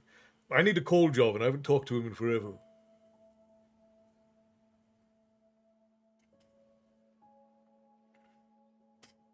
Mama Jazz is a long-time supporter of the tavern, and her sons, especially her son Jovan, is a dear friend of mine, and love him to death. He's a sweetheart. Sorry for not really paying attention to the story. I think I just started too late. No, that's all right, Pin. That's all right. I don't know if you can even hear me, because you're in and out, so we'll see. Out and about, dropped in to say hello to you all. Well, I appreciate you for it, and thank you for tossing some tips in the jar on your way in, and possibly on your way out, but it's always, always lovely to see you. Thank you so much.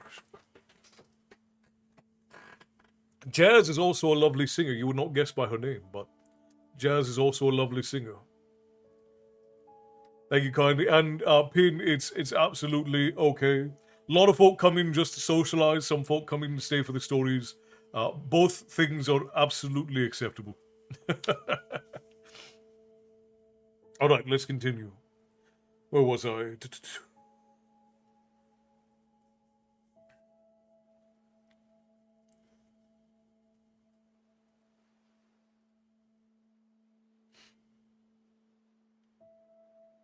As the first pair of sentries standing before doors came into view, Boric moved a step closer to the girl in case she decided to bolt or call for help.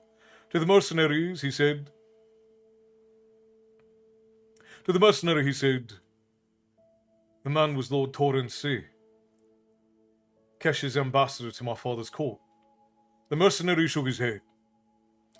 It's royal. That's some very important people want you dead, madman. And some very important people want the truth, answered Boric. That's what's going to keep us alive a little longer. Gods, I hope you're right, said the mercenary. Maya led them through the palace, past a series of guards standing before doors. If they thought it odd a member of the Empress's household should escort 3 oddly dressed men past them, they hid it well. Maya turned down a large corridor, past another half-dozen unguarded doors. At the far end of the hall, Maya moved to a large closed door and said, Your brother is in here. Boric gave her a shove. Open it and go through first. The woman put her hand on the latch and moved it, pushed open the door, and she entered and moved the door open wider for Boric. He followed ahead of Guda and Suli. She led them through a short reception room to another door.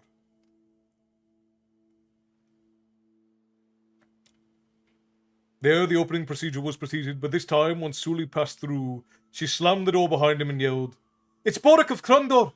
Kill him!" Armed men in True Blood Guard uniforms sat around the room, and at Maya's word, they were on their feet, weapons slipping from the scabbards. The servant announced Lord Nerome, and Erlond bid him enter. The stout noble hurried in and bowed before the prince. "Highness, Lord Maya said that you had something you urgently wished to discuss with me." Then Nerome noticed James and Gamina, who were sitting opposite Erlon, just out of sight of Nerome when he entered. "My apologies, my lady. I didn't see you at first. My apologies." "He's anxious to speak to you alone," Gamina said to Erlon. "In fact, he's very upset we are here." "Have you any word regarding Baron Nocley?" Nerome shrugged. "Had we, you would have been advised at once. I must make you understand that most of us who sit in the council with Her Majesty are not so personally outraged. We lost a cousin at most, while she who's Kesh lost a daughter. While mother and daughter are often at odds in court matters, nevertheless the feelings they felt were strong, and as you have no doubt repeated to yourself 100 times over, there is no logic in any of this." "That's what I was hoping you'd say," said Erlon. "I am a pragmatic man, Highness.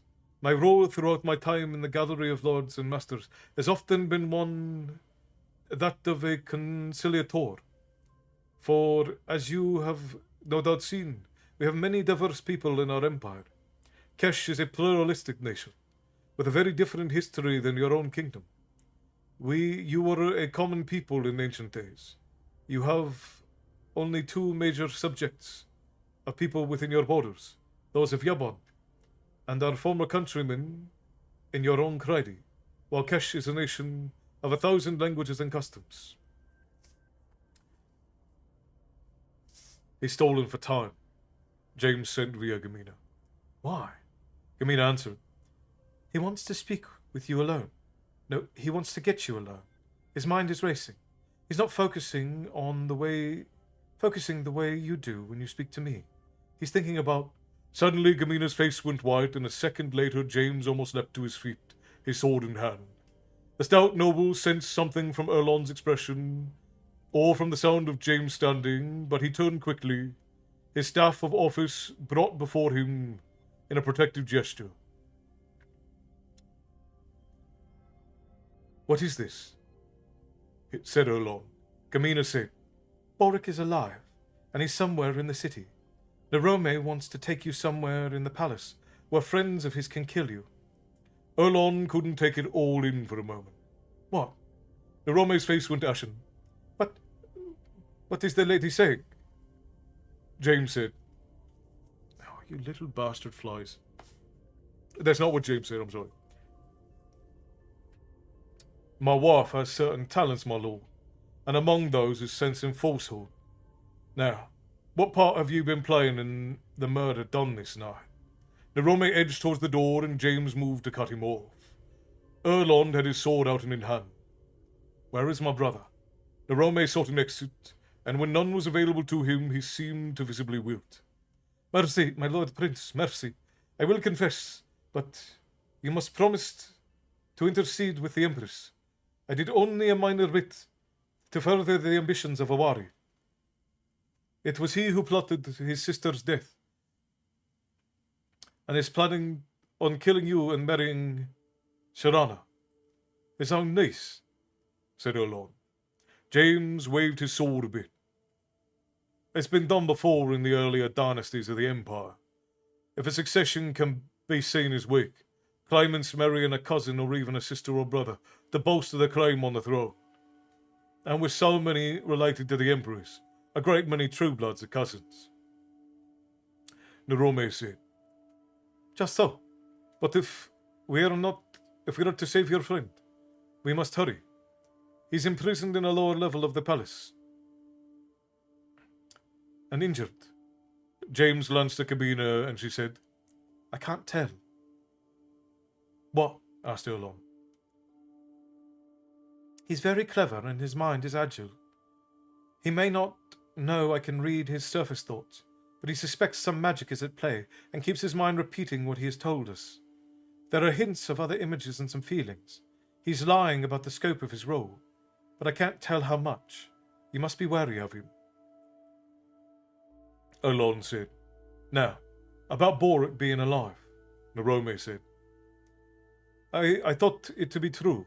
A slave escaped within days after being brought to Durban by desert raiders. It is thought that he killed the wife of the governor of Durban to mask his escape. He matches the description of your brother. He's hiding more, but that's more or less true, Erlon said. We have to find someone who we can trust. A servant arrived in the doorway, and Erlon's attention was drawn away for a moment.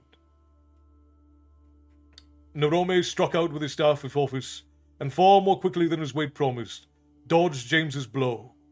Shouting, Get the guards! To the girl, Narome swung wildly with his staff. The girl hesitated only an instant and then ran screaming for the guards. Through the doorway, James grabbed at Narome's arm and got struck with the staff on the shoulder. Erlon jumped forward and grabbed the staff, forcing the heavy courtier back. As the prince brought his sword up to menace the court officer, guards entered the room. Instantly, swords and spears were levelled at James and Erlon, and the guard captain, in a white kilt of a true blood, cried, Surrender your weapons, or die! Erlon thought about resistance for only an instant, and then gave his sword to the guard. I need to send word to the Empress at once. There's been a vile betrayal. Guards took James and Erlon by the arms, and the captain said, Shall we kill them? Narome said, Not just yet. Take them to an empty wing for the sake of our lives. Don't let anyone see you doing it. I have to find Maya and Torrency, and we'll join you. Suddenly Erlon realized that this stout man of obscurious manner had stationed men loyal to Prince Awari around this wing of the palace, which was how he was able to murder Princess Sojiana and cast the blame on Locklear. Erlon said, You killed Sojiana and Locklear. Narome's manner changed and he became, instead of the fawning sycophant, a grim-faced man of determination and purpose. Picking up a walnut from the table, he crushed it with his bare hand before Erlon's face. You silly boy, you've blundered into matters so far beyond your understanding. He studied the prince. Had your brother had the grace to die in Krondor, and your father to send threatening notes to the Empress, none of this would have been necessary. If you cooperate and don't make cause a fuss, I'll happily send you back to your father in one still living peace. I have no wish to deal with an angry kingdom, and once the Empress accedes to our plans, we have no further need of you.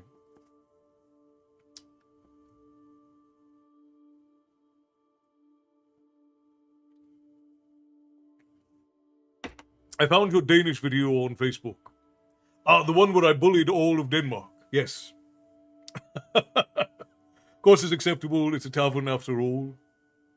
Fair, fair. I do all above lurk, talk, and bartend. Yes. Where was I? To the guard captain he said, Take them now, and watch the witch woman. She is from Stardock, and has some sort of power to know what you're thinking, if you're not careful. He glanced at her and said, We may have to keep her. That would prove a useful talent. But if any of them causes you any difficulty, kill them. The soldiers obeyed without hesitation, and in a moment were taking the three from the apartment, making sure there was no chance of escape. The armed men hesitated a moment, startled by Maya's unexpected alarm. But it took no time to think, and he reacted.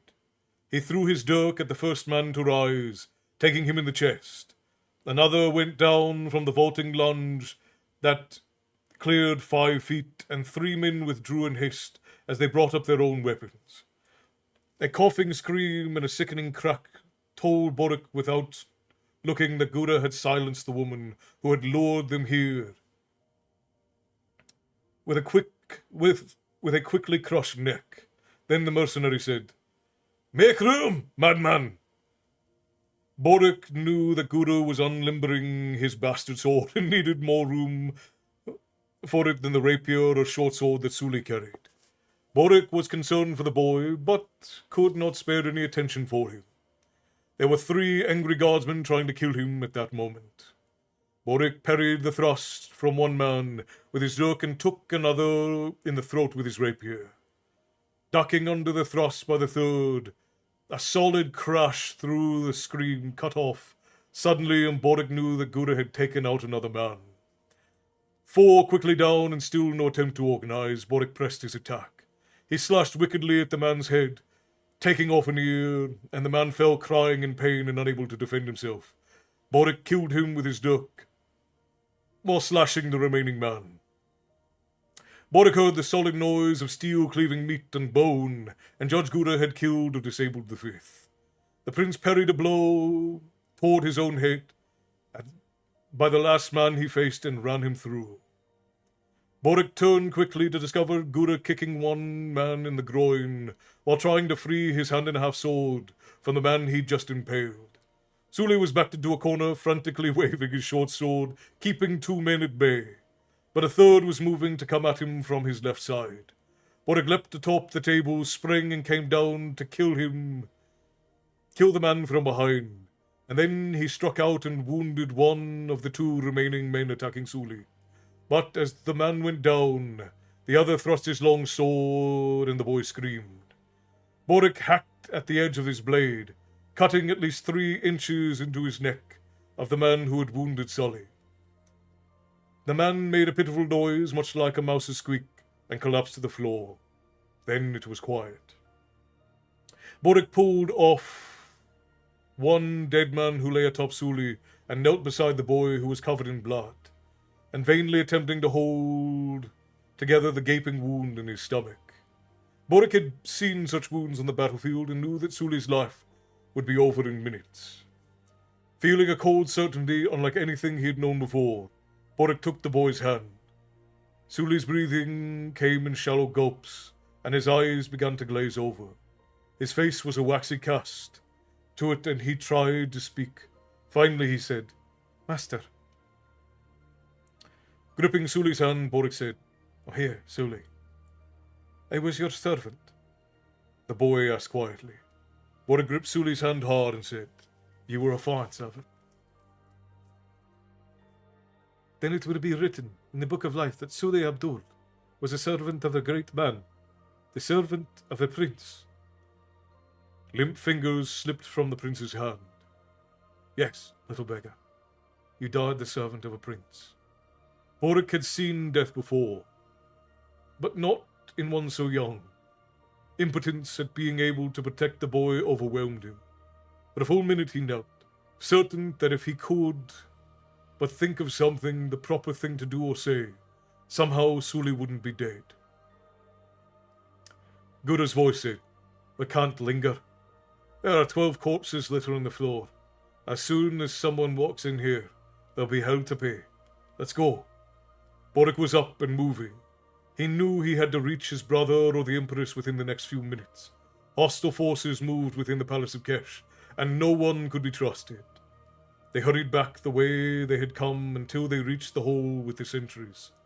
Boric motioned with his head and walked calmly past the pair in the dark hall. Then, halfway down the length of the hallway, he heard muffled voices approaching. As one, Boric and Gura ducked into the recesses of a doorway. Just as another pair of men hurried past, the voice of a stout man Boric had seen a few minutes earlier said, "Damn, this is starting to unravel. Awadi was not supposed to hear of his sister's death this soon. Find out who sent word, and kill the man or woman responsible. He was to be halfway to Arutha's mystical invading army when he finally found out." Boric's eyes widened. Princess Sogiana was dead. Perhaps that was what all of the madness in the palace was about.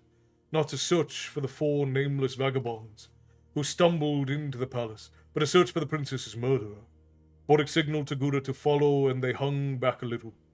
They darted across the intersecting hallway, getting within earshot of the 2 men at once. The stout one continued his complaint. Awari is a stiff-necked idiot.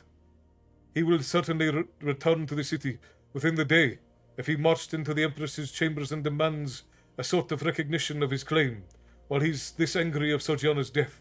We'll have an open rebellion to deal with. He must be made to lead the army north. The Islemen must be made to look guilty. Where do you have him? The voice of one familiar to Boric said, in a grain shed near the servants' lodgings. On a lower level, said Torrin C. Move him to one of the empty servant quarters, and then let the guards find him. Have the captain report the man was found and killed resisting arrest, and let it circulate among the gallery that he was killed to keep him silent. Then have the guard captain finds him die mysteriously. I will denounce the plot in the gallery. By being the first to raise suspicion, we'll divert it from ourselves for the time being. By the time anyone begins to question things, it will be too late. But won't that exonerate the Isles? No, replied the stout Keshian. It will again make everyone wonder who knew, who took a hand, and how high up the conspiracy went. Every rival in the gallery will be convinced his adversary is in league with the Isles. All I need for the next 2 days is confusion and uncertainty. I have the time to ensure that those supporting Sharana and the Wari are equally vocal in the gallery. The 2 men reached the door of the room Erlon and Gura had vacated. They continued to the room at the far end of the hall.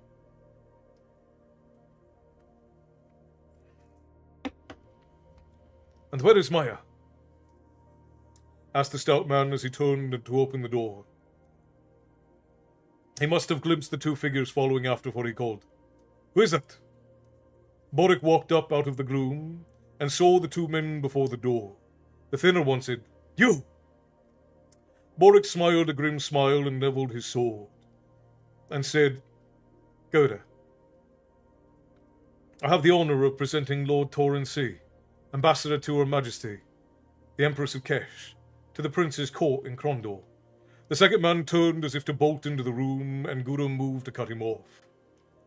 And that, said Boric, is one who is unknown to me, but his clothing is unmistakably that of another member of the royal household of Kesh. Torrin C. said, If I shout, 12 guards will be here in a second. Boric said, Shout, and you'll be very dead when they get here. Torrin C. glared. What do you expect to gain? Moving so that his sword point was levelled at the ambassador's throat, Boric said, An audience with the Empress. Impossible. Boric motioned with the point of his blade, making a dramatic whooshing sound, right below Torrin C.'s chin. I don't know everything that's going on here, he said, but I do know enough that should we live to reach the Empress, you're most likely a dead man. And if you have any hope of avoiding that fate, you had best begin by telling me what I need to know. The stout man said, We will tell you what you wish to know, but we can do it better inside this door. We can sit like civilized beings. Without waiting for a response, the stout man opened the door, and only Guru's quick reaction kept it from being slammed in their faces. The large mercenary shoved against the door, forcing it open. Then suddenly the resistance ceased, and he almost fell through. Boric grabbed Torrin C. by his gold torque and twisted the woven gold collar, so it was constricted as the man's breathing, and dragged him through the door after Gura. Boric entered in time to see the stout man running with unusual swiftness for the door on the other side of the reception chamber of the complex. Guru was at the door when the man sprung through, shouting, Kill him! Boric didn't hesitate. He struck the ambassador hard on the side of the head with the hilt of his sword. The man slumped to the door unconscious as Boric sprinted towards the next door. When he got there, he found Gouda standing in open amazement, and the stout man dangling a foot off the ground.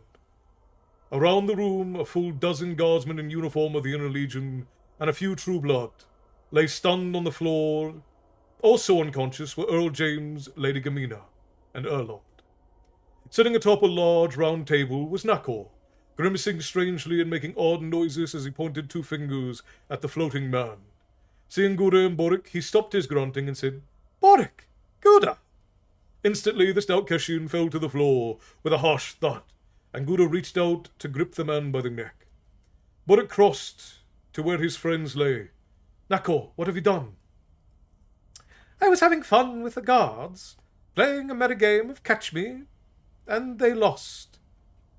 So I went looking for them. I saw you, and so I thought, being led away by guards, I thought to inquire how you managed to find such splendid clothing and where you had lost my friends Gouda and Sully."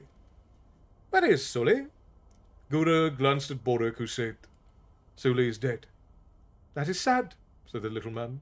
"He was a good-hearted boy and would have been a good man. He most likely will be when next he travels the wheel. Is this your brother?" he said, indicating Erlond. "Yes," said Boric. "What did you do to him?" "Oh, I came into the room, and everyone got very excited. Some of them were not very pleased to see me, and I was growing tired of the game. So I stunned everyone. I assumed you would come along sooner or later. See, I was right." Suddenly the tension erupted in Boric and Gouda, and they laughed. "Yes, you were right." They found they couldn't stop as the grinning little man seemed to enjoy the merriment as much as they. At last, with tears running down their faces, Boric said, "You stunned everyone. How did you manage that?" Nakor shrugged. "It's a trick." Boric laughed again. "Now what?" Nakor reached into his rucksack and said, "Want an orange?" "I never thought I'd say this to you," said Erlong, "but I have missed you." Boric nodded. "Same here. Now what are we going to do about this mess?" James was shaking off the effects of Nakor's stun while Gamina was still barely conscious. Gouda stood watch over the reviving guards and looked convincingly ready to cut in half anyone who moved. So they sat quietly and gave no trouble.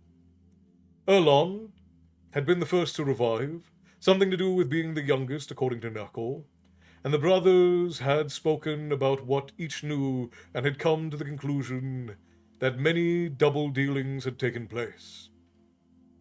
James said, Perhaps we should give word directly to the Empress herself." "How?" asked Boric. "Gamina," answered Erlond. Boric looked uncomprehending, and Erlond said, "She can do mind speech, remember?" Boric nodded, then his face reddened. "I could have called for help with my mind when I first got to the palace, and she would have heard." "Why didn't you?" asked James as Gamina began to rouse. Boric's grin was sheepish. "I didn't think of it." "And," said James, "how did you escape her mind touch when she stumbled across you earlier today?" Boric hiked a thumb at Nakor. "He sensed it and somehow blocked her out."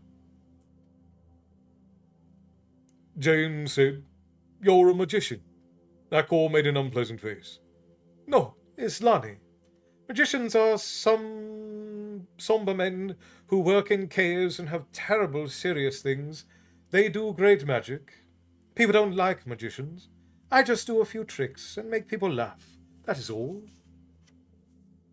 "I need to get some sleep for work tomorrow and have a great night and take care and be up at 5 a.m. for work. That's all right, Yolford. I'm so glad that you joined us. I hope that you rest well and you have a wildly successful day tomorrow and have a wonderful rest of your evening. Good night, rest well, and we will see you next time, my friend."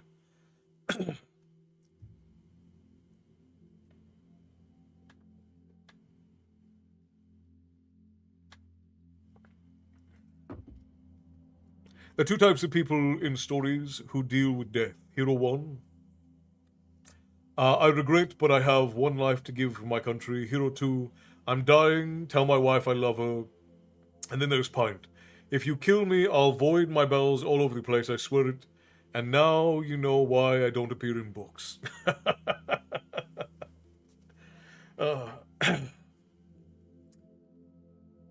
It does matter. Hello. Thank you for the drink, my friend. I appreciate you. Sorry that I didn't see it when you came in, but welcome. If I remember correctly, you are a part of the All Fathers community, All Father Gaming. Yes, Mason. Mason and the Valkyrie. All right. We're coming up on the end of the chapter, my friends.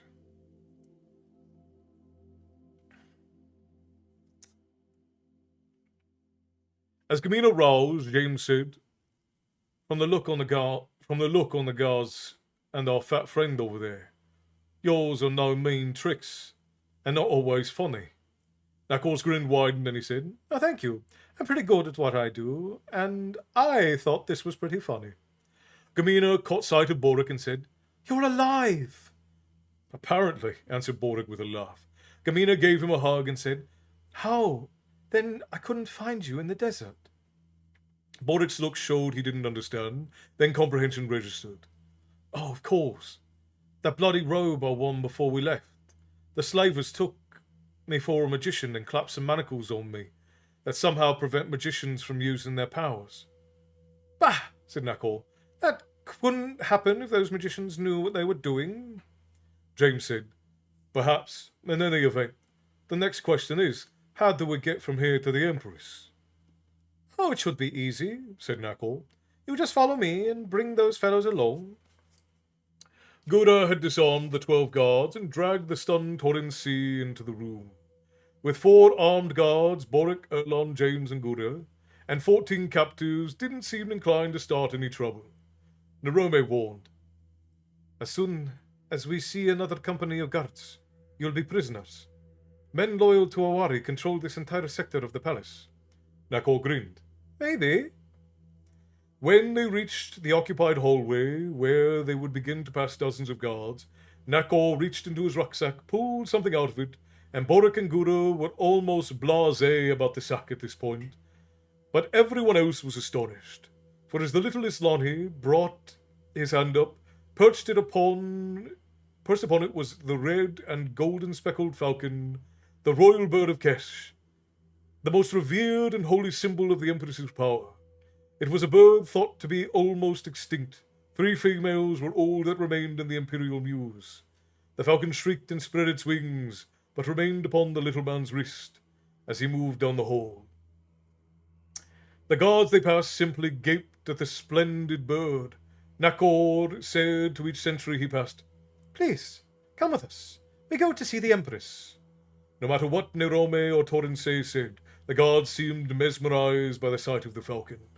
They joined in behind the Isleman and their captive band, and soon a procession of 200 guards followed Nakor and his companions as they entered the hall of the Empress. The master of ceremony said, "What is this?" Boric and Erlon both came forward, and Erlon said, "The princes, Boric and Erlon of the Isles, wish an immediate audience with Her Majesty. We wish to discuss a small matter of treason." The entire gallery of lords and masters was in extraordinary session, with awed procession entering the hall, Nakor leading the band with the falcon perched boldly on his arm. When at last they reached the dais, they bowed, and Lakeisha half rose from her throne. "What is this insanity?"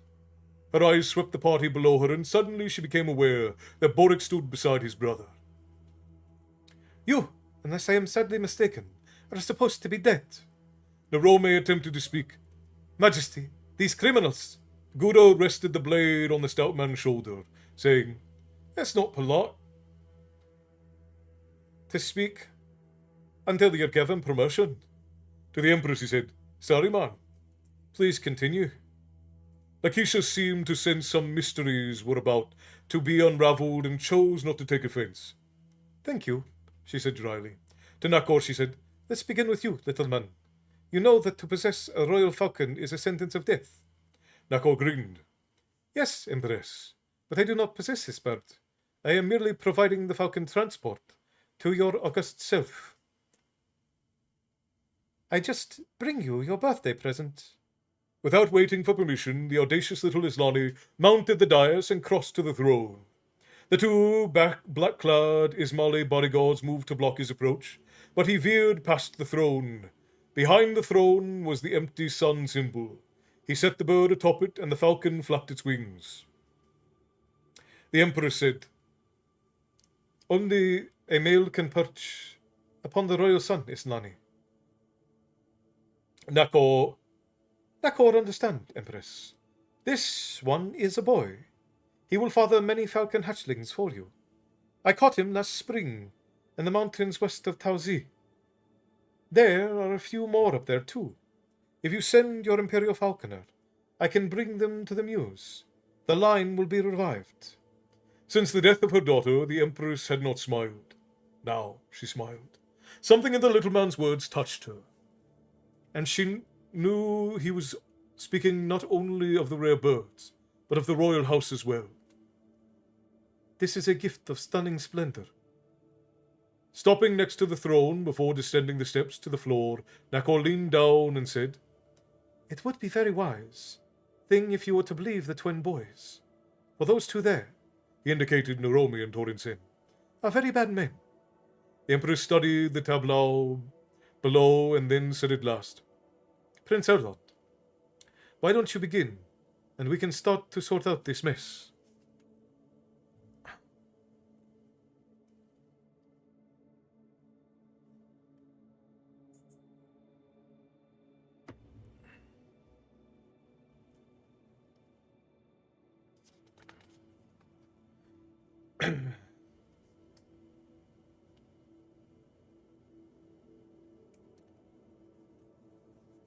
Erlon and Boric held the undivided attention of everyone in the chamber as they wove together their separate accounts, attempting to make sense of all that had transpired since the desert.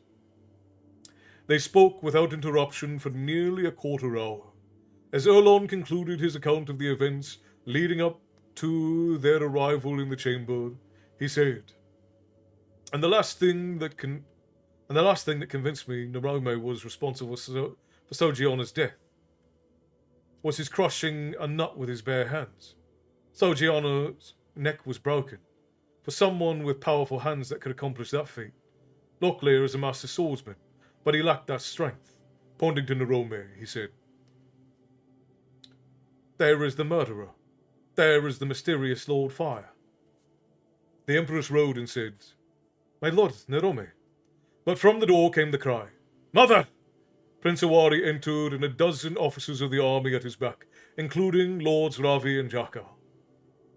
Coming to stand before the throne, he bowed and then said, "What is this terrible news of Sojiana?" The Empress studied her son's face a moment, and then said, "We are about to determine just that. Stay and be quiet for a while. This concerns your future as well." Returning her gaze to Narome, she said, "I was about to ask my lord Narome what you had to say regarding these charges." The stout courier said, Mother of us all." "Please," interrupted the Empress. "I despise that title most, especially now." "Most majestic ruler, have mercy. I did but what I thought was best for the Empire, which was to bring your son to primacy. But it was never my wish to see anyone harmed. The attempts upon Prince Boric were but a ruse, to keep the Islemen from reaching the city. We only wished to keep Sojiana's followers' attention to the north, which is why we falsified the reports of the Isles gathering to invade. But the murder of your daughter was none of my doing. It was Awari who sought the removal of his rival." Prince Awari went livid at this point, and had his sword halfway from its sheath before Lord Jaka put restraining hand upon him. The Emperor shouted, "Enough!" Glancing around the room, she said, "Is there any path to truth in this?" To the twins, she said, "Your arguments are convincing, but where is the proof?" She looked down at Gamina. "You can read thoughts, you say?" Gamina nodded, but Narome shouted, "She is the wife of an outlander, Majesty. She would lie to serve her husband, and his cause is Isles." Gamina seemed about to respond, but the Empress said, I doubt you would lie, my dear. She gestured around her, indicating the now full gallery above her. But I doubt others here would be so kindly disposed to believe you. If it's not come to your notice, this is a rather tense situation. A guard captain in the armor of the Inner Legion hurried into the room and whispered into the ear of the Master of Ceremonies. He in turn made a gesture requesting permission to approach the Empress. She gave permission, and he hurried up the dais. When he was finished passing on the captain's report, the Empress said, Well, then, there you have it. We have reports now that 2 companies of household guards have barricaded in one wing of the palace and open defiance of the orders to put down their arms, and throughout the city's armies accompanying men are moving. Now, she said, rising from her throne, we are faced with armed rebellion in our own city. The imperial seal of peace is upon Kesh, the man who draws sword first, and whose retainer draws sword first, that man, be he base-born or noble lord, is under death sentence. Do I make myself clear? Her last was directed at Lord Ravi, who stood motionless. The Empress sat again and said, Again, I am faced with betrayal and disloyalty, but have no means of discerning the truth. Nakor cleared his throat pointedly. Yes, said Lakeisha. What is it? Empress, there is an ancient Islami means of determining the truth of things. I would be pleased to know what it is. Grinning, Nakor said to Gura, Bringing the fat lord here before the dais. As the mercenary did so, Nakor put his rucksack on the ground and began rummaging in it. After a moment searching, he said, Ah! And he pulled something out. All near him reflectively stepped back, for in his hands he held a cobra of stunning beauty and impossible proportions. The snake was easily 6 feet in length, and as thick as a man's forearm. The back scales were golden of beaten metal, and inside of the hood and the throat were green of the darkest, most vivid emeralds. Eyes like fire opals, blue-black, with red flames dancing in them, regarded the crowd, which muttered in astonishment. The blood-red tongue flicked in and out of its mouth. Then it opened its mouth with a loud and ominous hiss, revealing 2 terrible-looking ivory fangs.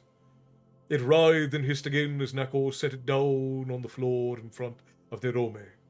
The courtier shrank back against the steps of the dais as Nakor said, This is the truth snake of Shasu. To lie before him is to embrace death. With a cheering note to Nerome, he added, It is very painful. The serpent slithered to Nerome's feet and then raised itself up, so that it appeared to look the stout true-blood lord in the eyes. The broad hood flared out, and silver sparkles danced on its golden back. Nakor said, The snake will not strike, as long as you are speaking truth. One falsehood, and you die. There is no warning. It is infallible. Nerome could barely move. He was so mesmerized by the swaying of the serpent that rose up before him, and then, when it was but a foot away, he said, Enough! I will tell all. I planned this from the beginning. Several members of the gallery spoke in hushed whispers. The Emperor says, What was Awari's part in this? His fear turning to anger, Nerome turned to face his Empress. Awari, the strutting peacock and the fool. He thought I was but seeking to bolster his claim. I was going to place blame upon Awari for Georgiana's death, or at least cast enough suspicion that no one would accept him as the heir to the throne. So, said the Empress sitting back on her throne, you would put Sharana in my place, but why? Nerome said, Because Ravi and his allies would never accept another empress. The southern nations are ready to rebel once more, with the brothers of the horse holding the pass through the girdle of Kesh. Lesser Kesh would be lost for all times, and Lord Jaka and the other Truebloods would never accept a non-Trueblood consort. So there was only one solution. Lakeisha nodded. Obviously, Marry Sharana to one who is heir. Make her husband emperor upon my death. She sighed. And who but the great conciliator, Lord Nerome, the only member of the gallery without enemies? The one man able to speak to true blood and non-true blood alike. The Empress covered her face with her hand, and for a moment it appeared as if she might be weeping. But when she at last removed her hands, her eyes were indeed red-rimmed, but no sign of tears could be seen. How have we come to this? That our best plot for our own aggrandizement, and not for the well-being of the Empire? She sighed loudly and said, My Lord Ravi, would this have worked? The master of the Brothers of the Horse bowed. Mistress, I fear the traitor was correct. Until this evening, we believed that the prince, your son, to have been responsible for Sojiana's death. We would have not accepted Sharana as our mistress, but we would not have allowed one who had spilled royal blood to command us. Nerome would have been the logical compromise. The Empress seemed to lose her strength, and so far back into the throne she did slump. Aye, She screamed. all is tumbling toward the pit. All trembles on the brink of chaos. But for the kind of fortune that sent these two boys to our court. Erlon said, Majesty, if I may ask a boon. Lakeisha said, You have been wronged here, as any here, it seems, Prince Erlon. What is your wish? A question of Nerome. To the trembling lord he said, Locklear has been branded the murderer of Sojiana. I told you that only a man powerful of arms and hands could have broken her neck in such a fashion. Did you kill her and cast blame upon my friend? Nerome gazed at the hovering serpent and barely whispered, Yes. James said, Where is Locklear? Attempting to sink even further back into the stone steps, Nerome said, He is dead. His body is hidden in the grain room in the lower levels. Gamina's eyes began to brim with tears, and James and the twins all looked stricken at the news. They had known against all hope that Locklear was most likely murdered. But until they had actually heard the news, they had held out hope.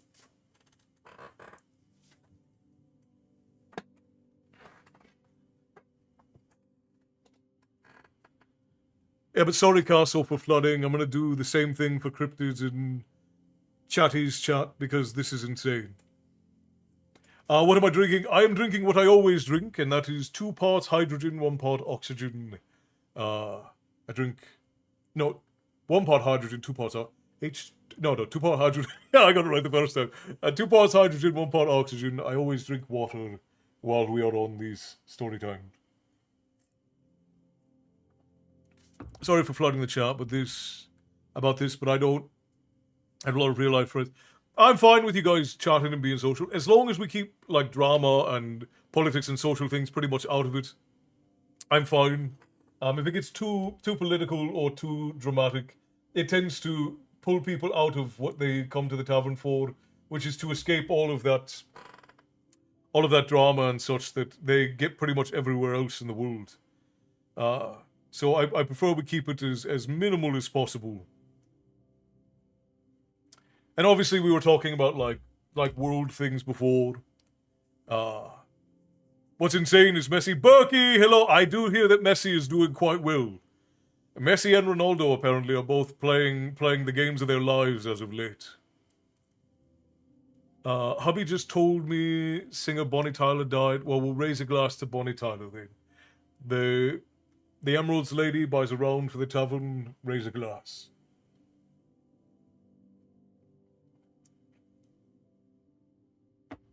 Yeah, I generally, the general rule I have is you guys can talk about whatever you like when socializing in the tavern. Just keep the politics and social things to a minimum, just because it's not that I don't think they're worth talking about, but you can talk about those things everywhere. People cover these sorts of things all over the place, and the tavern is a place to come for stories and to escape all of that tripe. So we keep it to a minimum. If it's relevant to stories or to something that we're talking about, we'll talk about it. And like I said earlier, I know I was talking about world things, but that was in the context of you got to give people a chance. I'm not keeping up with any of the games. I know that Ronaldo's been playing well, Messi has been playing very well, and somebody else has been playing very well. But I don't watch soccer, so I don't know. I don't keep up with any sports really anymore. Bear and Perry, thank you both for the drink. I appreciate you.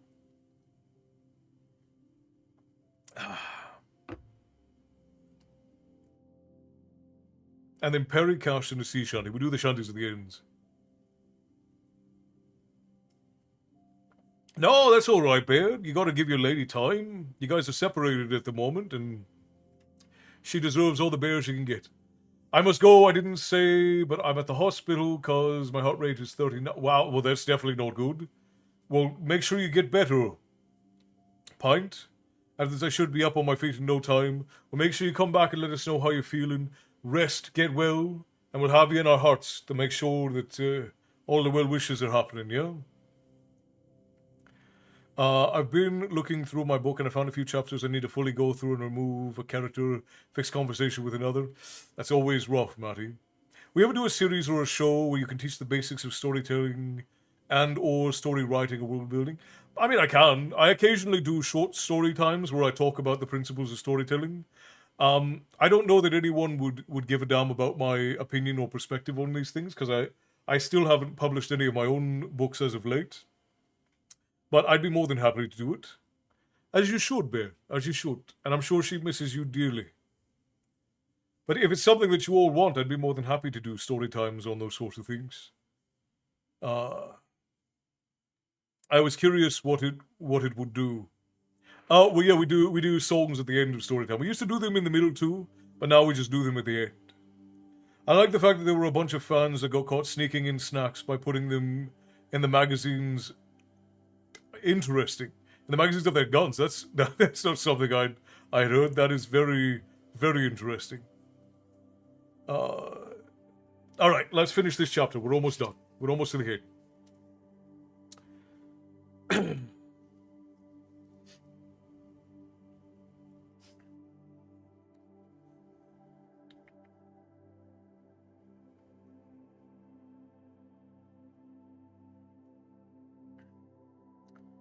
Boric was the first to speak.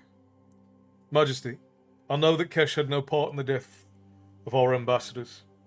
The Kingdom of the Isles will demand no reparation. He spoke calmly, but everyone close to him could see the tears were gathering in his eyes. Rising, the Empress turned to look at the assembled gallery. Hear my judgment, pointing at Rome, she said. This man, by his own words, has condemned himself. Turning to stare at the traitor, she said. Rome, Lord no longer. By your own words you have confessed your evil, and for this you shall die. The stout man stiffened and said, I demand my right to die at my own hand. You shall demand nothing, spat the Empress. You are not of the blood from this moment forward. There will be no sweet death as you drift into intoxicated oblivion from a gentle poison, no lightly cussed wreaths in a hot bath as you drift away into eternal sleep. In ancient times, a punishment was decreed for those who betrayed their kings and queens. It has not been pronounced for centuries, but it shall be now. Narome, this is to be your fate. You are to remain in a cell this night, to dwell upon your wrongdoings and your coming death. And at every beating of the quarter hour, a guard shall repeat this sentence aloud to you, so you may have no rest. Then at dawn, you will be taken to the temple, and there shall the guard read your sentence to the high priest of Gushwa, so that the red-jawed hunter will hear that you are not worthy of a place in the eternal hunt. Then you shall be taken to the base of the plateau and stripped naked. Then a dozen guards of the true blood shall whip you and run you through the city. Should you fall, they shall apply hot coals to your buttocks until you rise again and run. At the gates of the city, you will be hung in a cage, and your sentence will be read aloud by guards upon the hour, so that all passing may hear of your crimes. Even the lowest shall offer sticks of bamboo with which to torment you. So you will feel the wrath of those you betrayed, yet you shall endure, and no one shall grant you a merciful death. When you are near unto the death of exposure. You shall be taken from the cage and revived with water, made bitter with vinegar, and bread covered with salt. You shall be driven by lash and hot coals to the edge of the Overn deep, to the marshes, where the fat kings of the Turbods hunted. And there you shall be made to drink bitter wine of betrayal, and eat rotten meat of treason. Then your manhood shall be cut from your body. You shall then be bound and thrown into the marsh, where the crocodiles of the Overn shall devour your flesh. See, this sounds crazy, but this was very common for traitors back in the day. Like, if you were a traitor or an oathbreaker, that was one of the worst things you could be. We're almost to the end of this chapter. I'm gonna... Frost, if you could snooze that for me when it gets close to, right to the end, because we're almost to the end. We've got, like, 3 paragraphs left. So before we run ads again, I want to get to the end of this chapter. Thank you, brother. I appreciate you. In every royal decree and record of your time among us, your name shall be stricken, so that no one shall ever speak it again. In its place will be written, one who betrayed his nation, and the name Nerome will be forbidden to the children of true blood from this day forward. In time, even the gods will not know who you were, and in the black void of the nameless and forgotten will your soul endure eternal confinement, alone. This then is my decree. The master of ceremonies called out, She who is Kesh has spoken. Now let it be done. The guards hurried forward and hesitated as they reached the cobra. Nako motioned that the snake wouldn't touch them, and the guards seized the terrified Nerome. No! He screamed as they dragged him from the court, and his cries echoed through the halls. The Empress said to Torrensay, You, my one-time friend, shall name every accomplice in this plot, and perhaps I shall be kind to you. A quick death, or perhaps even mere banishment. Otherwise you shall follow your friend in humiliation and pain. Lord Torrensay bowed and said, Your Majesty is merciful. I shall reveal all. As he was led away, the Empress motioned to Nako. Do something with that. The grinning wizard hurried over and said, Yes, Empress. He reached down and grabbed the cobra around the middle, and when he stood, there was only a long strand of cord in his hands. This is just a piece of rope. He coiled the line and put it back into his rucksack. Erlan's eyes were wide, but Boric said, It's only a trick. That is the best chapter in the book. That was the best chapter in the book. So good. Oh my god. And so ends chapter 17 of Prince of the Blood. Okay, friends. We have 11 pages left. We have 11 pages left. Now, I still have to get story times recorded and edited for tonight. But I think we could finish this story time this evening. I think we could finish this book if you all really, really want to. Again, I have to rush to record stories, and the lady has to get them edited, and we still have to get them out for the night. But I think we could probably clear this evening. What do you all think?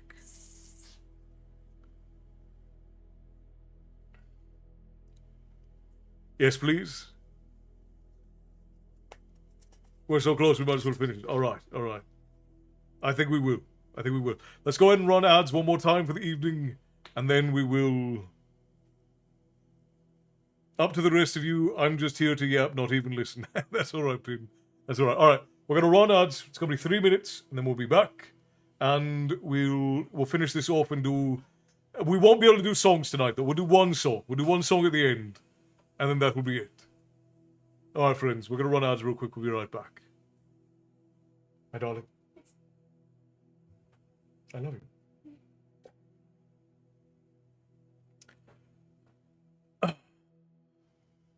I appreciate you, Frost.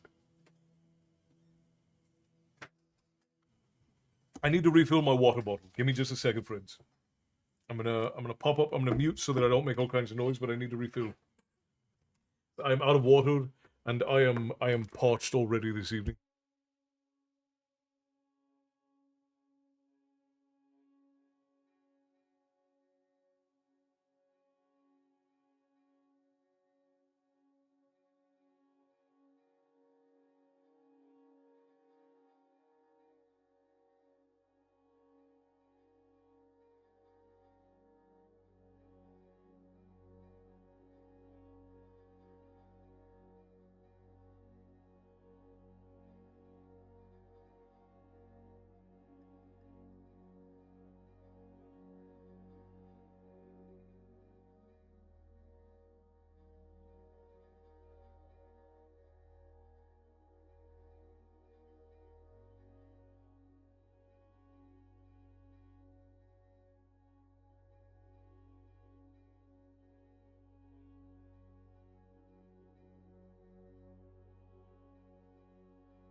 if we get done in the next like 20 minutes, Bear, I'll do the Old Dun Cow and we'll do the Red as the Rose duet. But if it takes longer than that, I think we'll probably just do Red as the Rose, and then on Sunday I'll give you a special whack at the Old Dun Cow. Alright.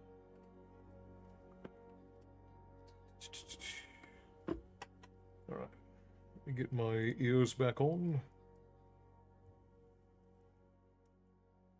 I appreciate you, brother. Alright, let's get back into this.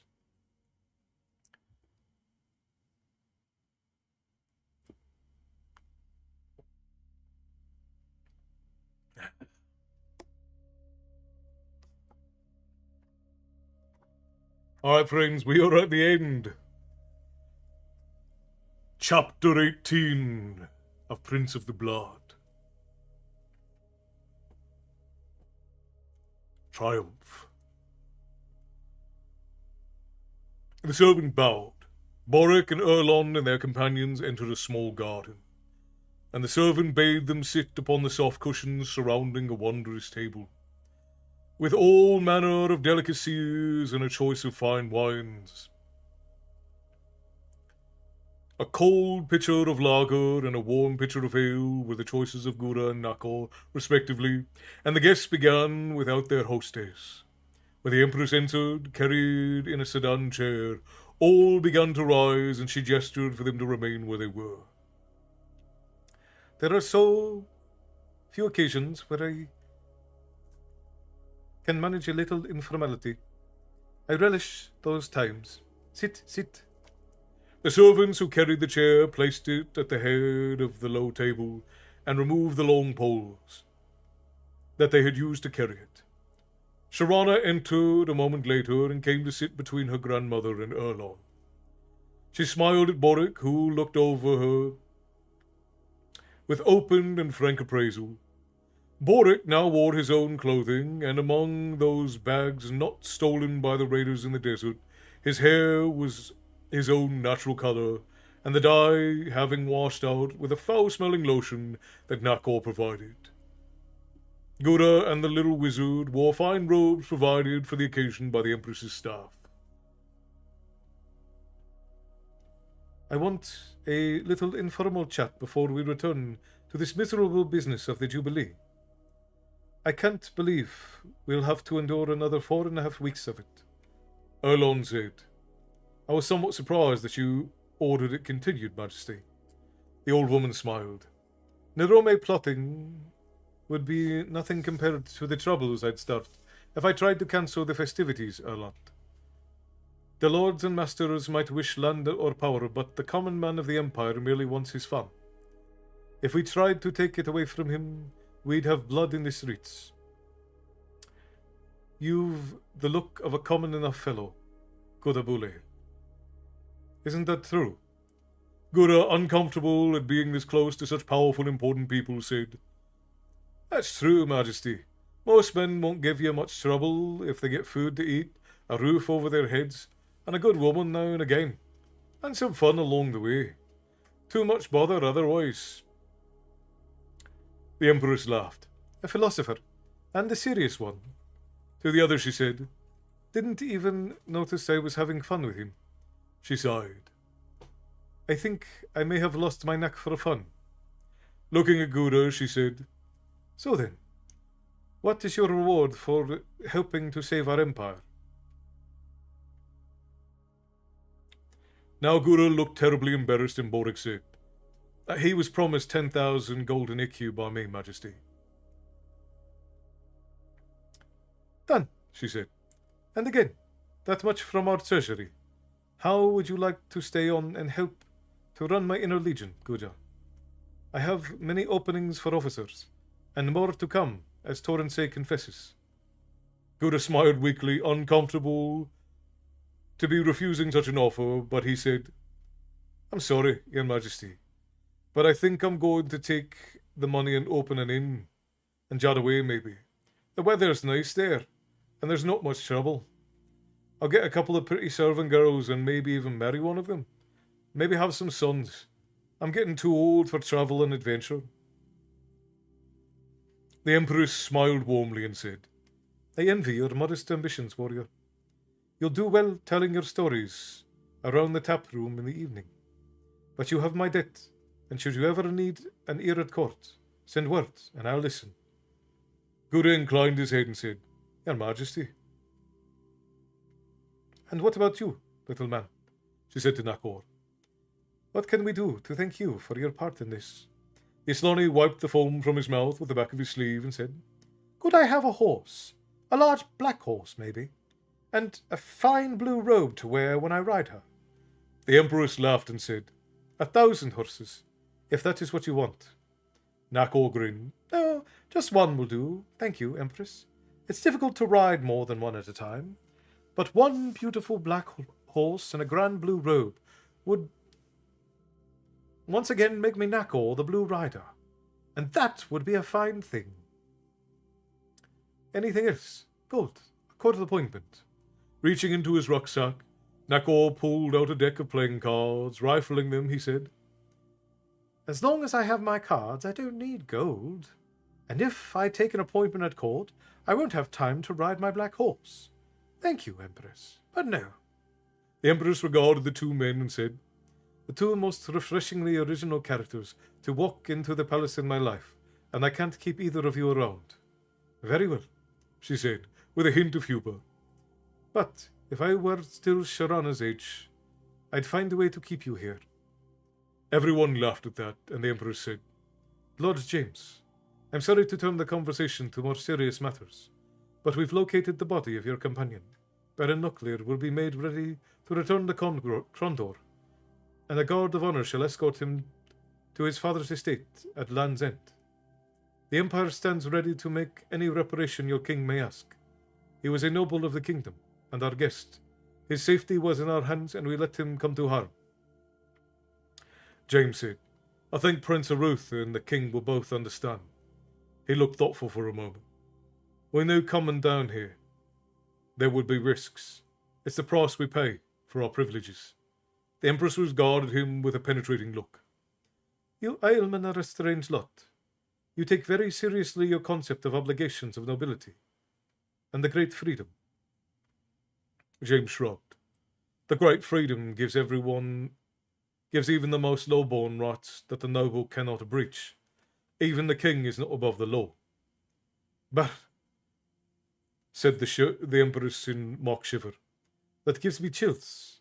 The idea of not being able to command what I wish is alien. Boric smiled. We are different, Elon and I, each in our own ways. Have learned many things coming here, being more aliens. Regarding the lovely princess whose thin robe hid none of her physical beauty, Boric dryly added, Though, by most any measure, I respect my brother's lessons were far more pleasant, Erlon said. What is to happen now? I mean, with you and your son. The Empress said, Abari has always been a strong-headed boy. That is the reason he is not the man to guide Kesh when I am dead. James looked at Sharana.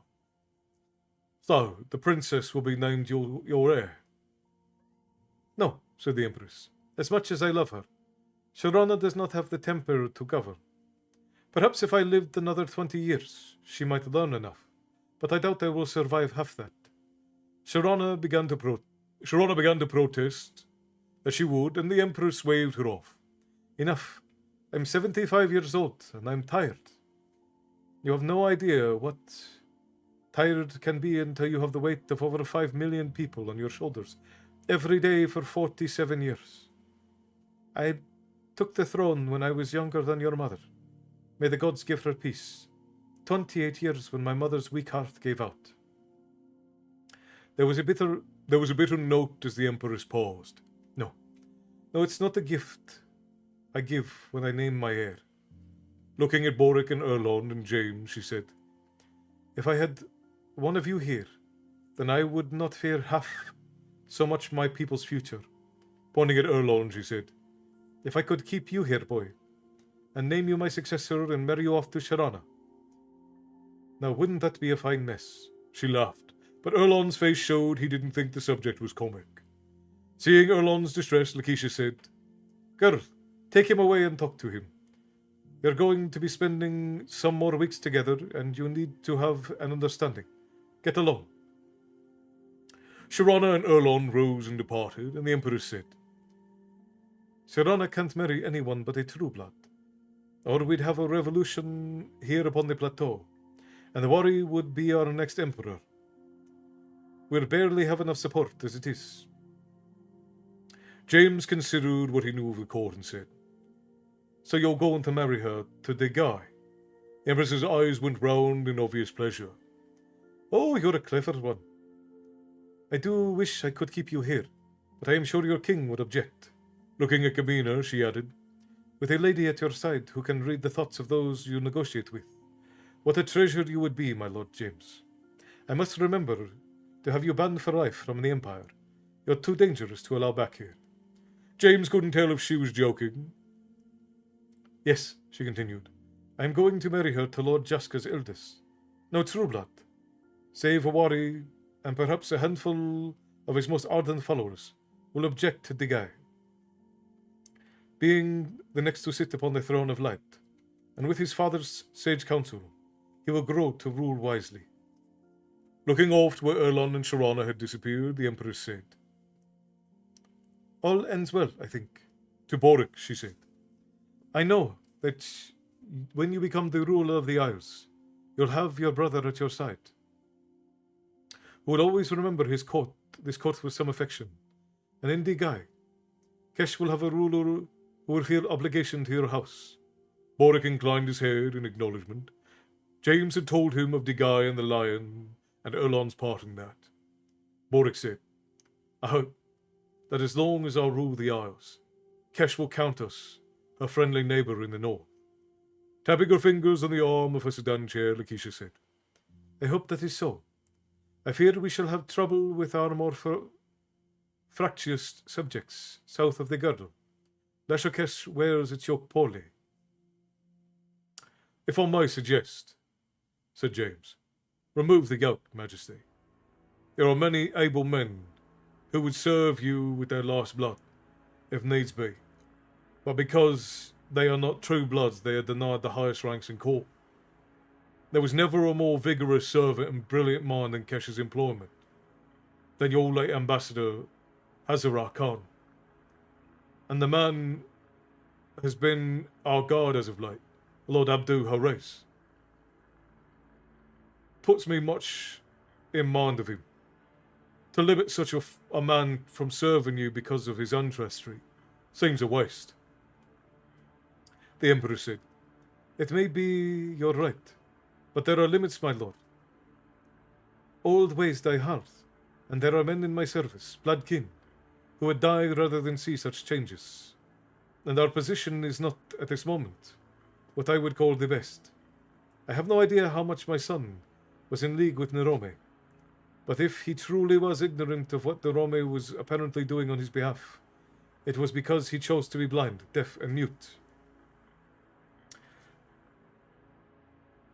No, changes cannot be considered. James said, Be warned, then. I fear that revolution is the only alternative.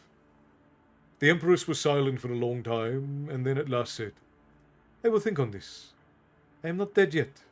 There might still be time. All fell silent around the table. Each hoped that would be the case. Erlon held the girl's hand tightly and said, What does your grandmother mean? Need to have an understanding. Sharona said, She knows how much I enjoyed having you in bed with me, but I need to spend less time with you in public. Why? I'm going to wed Lord Jaska's son, the guy. Grandmother's decided that. The rebellious lords will get their male heir ruler, and the true blood will get their true blood emperor. He's a cousin, you know, so it's still in the family. Erlon looked away for a moment. I knew it was impossible for us to remain together yet, somehow. What? I love you, Sharana. I shall always love you. The girl pulled Erlon around and kissed him passionately. I am very fond of you, Erlon. It would be good to know you are so close to the throne of the Isles when I sit at the Emperor's side. Erlon felt disappointed his statement had not provoked a more enthusiastic response. I said I love you. Yes, said Sharana, with wide eyes fixed upon him. I heard you. Doesn't that mean anything to you? Of course it does. It's very nice. I just said so. What else did you have in mind? Nice. Erlon turned around for a moment, feeling icy pains in his stomach. Nothing, I guess. She pulled him back around and said, Stop this. You're being very strange. You said you love me, and I said I am fond of you. That's all very nice. You act as if something is wrong between us. Erlon laughed and said, Nothing is wrong. Just the woman I love is going to marry another man. Sharona said, You say, woman I love, as if you will not love anyone else again. That is the way I feel. That is a silly way to feel, Erlon. The girl shook his hand and put it upon her breast. Feel my heart. Can you feel the beat? He nodded, feeling the heat rise in his body as the softness of her under his hand. I have much room in there for many people. I love my grandmother, and my mother and father when they lived. I even love my uncle, though he is a strange man at times. I've loved other boys before you, and I will love others as well. Loving one takes nothing away from the others. Can you see? Erlon shook his head. I guess our ways are just too different. You're going to marry another, yet you talk of others' loves. Why not? I will be empress and will love anyone I find worthy. It will be the same with Digai. Many true-blood women will want to sleep with him. To have the emperor's child is a very special thing. Erlon laughed. Guess I just don't understand you. Anyways, I won't cause any difficulty with you and Digai. She looked puzzled. Difficulty? I don't know what you mean. I shall have to spend a few nights with him, so he gets used to the idea of being husband of the Empress's granddaughter. And if he is to be named heir, I must spend most of my public time with him. But I will have most of my nights for you while you're with us, if you still wish to come to me. Erlon felt more conflicted than he could remember ever having felt. Then he laughed and said, Oh no, but I think I would have trouble staying away. Moving sinuously under his arm, she rubbed against him and gripped him tightly to her. I thought you might. She kissed him and said, Tell me, are you and your brother very much alike? He stepped back from her and laughed aloud. In most ways. But there are some things we just will not share. Sharana pouted. Pity. I could have provided some interesting possibilities. She's looking for a devil's three-way with his brother. Oh my goodness. All right. At the city gates of Kesh, the mounted escorts were ready. Boric and Erlon and their party rode down the last boulevard to the edge of the town. Near the city gate, the metal cage had held Darome swung empty, a grim reminder of the fate to traitors. The former true-blood noble had hung there for almost 2 days, enduring the taunts and prodding of anyone who passed by, and chose to stop adding to his torment. And there were many who relished the idea of seeing a true-blood noble brought low. Nearly 1,000 people had lined the streets as he had been taken from the cage, forced to eat the salted bread and drink vinegar mixed with water, then was whipped like a beast out into the marshes on the edge of the Auvergne Deep. There he was mutilated and cast to the crocodiles, where hundreds of citizens cheered. Erlon and Boric had declined the invitation to watch the spectacle. Prince Awari had watched, and no one was certain if it was to witness justice or to hear if Darome would implicate more of Awari's followers. There was a strong feeling that somehow the stout noble had died, still holding secrets within. At the gate, the newly named Prince Digai waited in his chariot with Sharana at his side. She now wore a short kilt and golden torque of her rank, and waited formally next to her future husband. Behind, ranks of Keshian nobles waited to bid farewell to their royal guests. Lord Jaka came forward and reined his chariot next to his sons, Erlon halted and said, "Good day, my lords, Prince and Princess." Sharona smiled warmly at Erlon. "Good day, your highness." Boric said, "We are pleased you felt moved to come and see us upon our way." The guy said, "Your highness, we are much in your debt. If we can ever repay you, you have but to ask." Boric bowed. "Your gracious highness, we hope the friendship we have begun shall endure." Sharona said, "I shall miss you, Erland." Feeling himself colouring a little, he replied, "I shall miss you too, Princess." Then Sharona said, "And while we have known each other only briefly, I shall miss you as well, Boric." Erland's eyes narrowed as he turned to look at his brother. "What?" Boric said, "Goodbye, dear friends," and he spurred his horse forward. Instantly, the dozen Crondorian palace guards moved out, and Erland was left sitting behind. "Wait a minute," shouted Erland, spurring his horse after his brother. "I want to talk to you." As the company moved out, James turned and found Nakor moving up to ride beside him. As he left the city gate and entered the road to Katara, James said, "Nakor, you coming with us?" The little man said, "For a while. I fear things will become dull in Kesh when Boric and his brother leave. Already Gura is bound for Jandowe, and the inn he will build. It is lonely when you don't know people." James nodded at that. "What about Stardock? Have you thought of going there?" "Ah, an island of magicians. Who could have fun there?" Perhaps you could teach. Perhaps they need someone to teach them of fun." "Maybe, but I think that someone is someone other than Nakor the Blue Rider." James laughed. "Why don't you come along with us until Stardock? Spend a little time there and decide later." "Maybe, but I don't think I'm going to like it." James thought for a while and then became certain of something. "Do you know of Pug the magician?" "Pug is very famous. He's a very powerful magician. He works arts like none since Macross the Black. I am a very poor man who knows of simple tricks. See, I would not like it there." James smiled. He said something. He said that if I ever needed to speak for him, on his behalf, then I should say this thing. "Something you think will make me want to go to Stardock?" said the little man with a grin. "It must be something very wondrous." "I am convinced he somehow knew I would meet you, and someone like you. Someone who would bring a different perspective to magic than anyone at Stardock. And he felt that it was important. I think that's why he had me remember these words. There is no magic." Nakor laughed. He seemed genuinely amused. "Pug the magician said that?" "Yes." "Then," said Nakor, "he is a very smart man for a magician." "You'll go to Stardock?" Nakor nodded. "Yes, I think you are right. Pug wanted me to go there, and he knew you would need to tell me this thing to make me go." Gamina had been riding silently beside her husband, and at last she said, "Father often knew things before others. I think he knew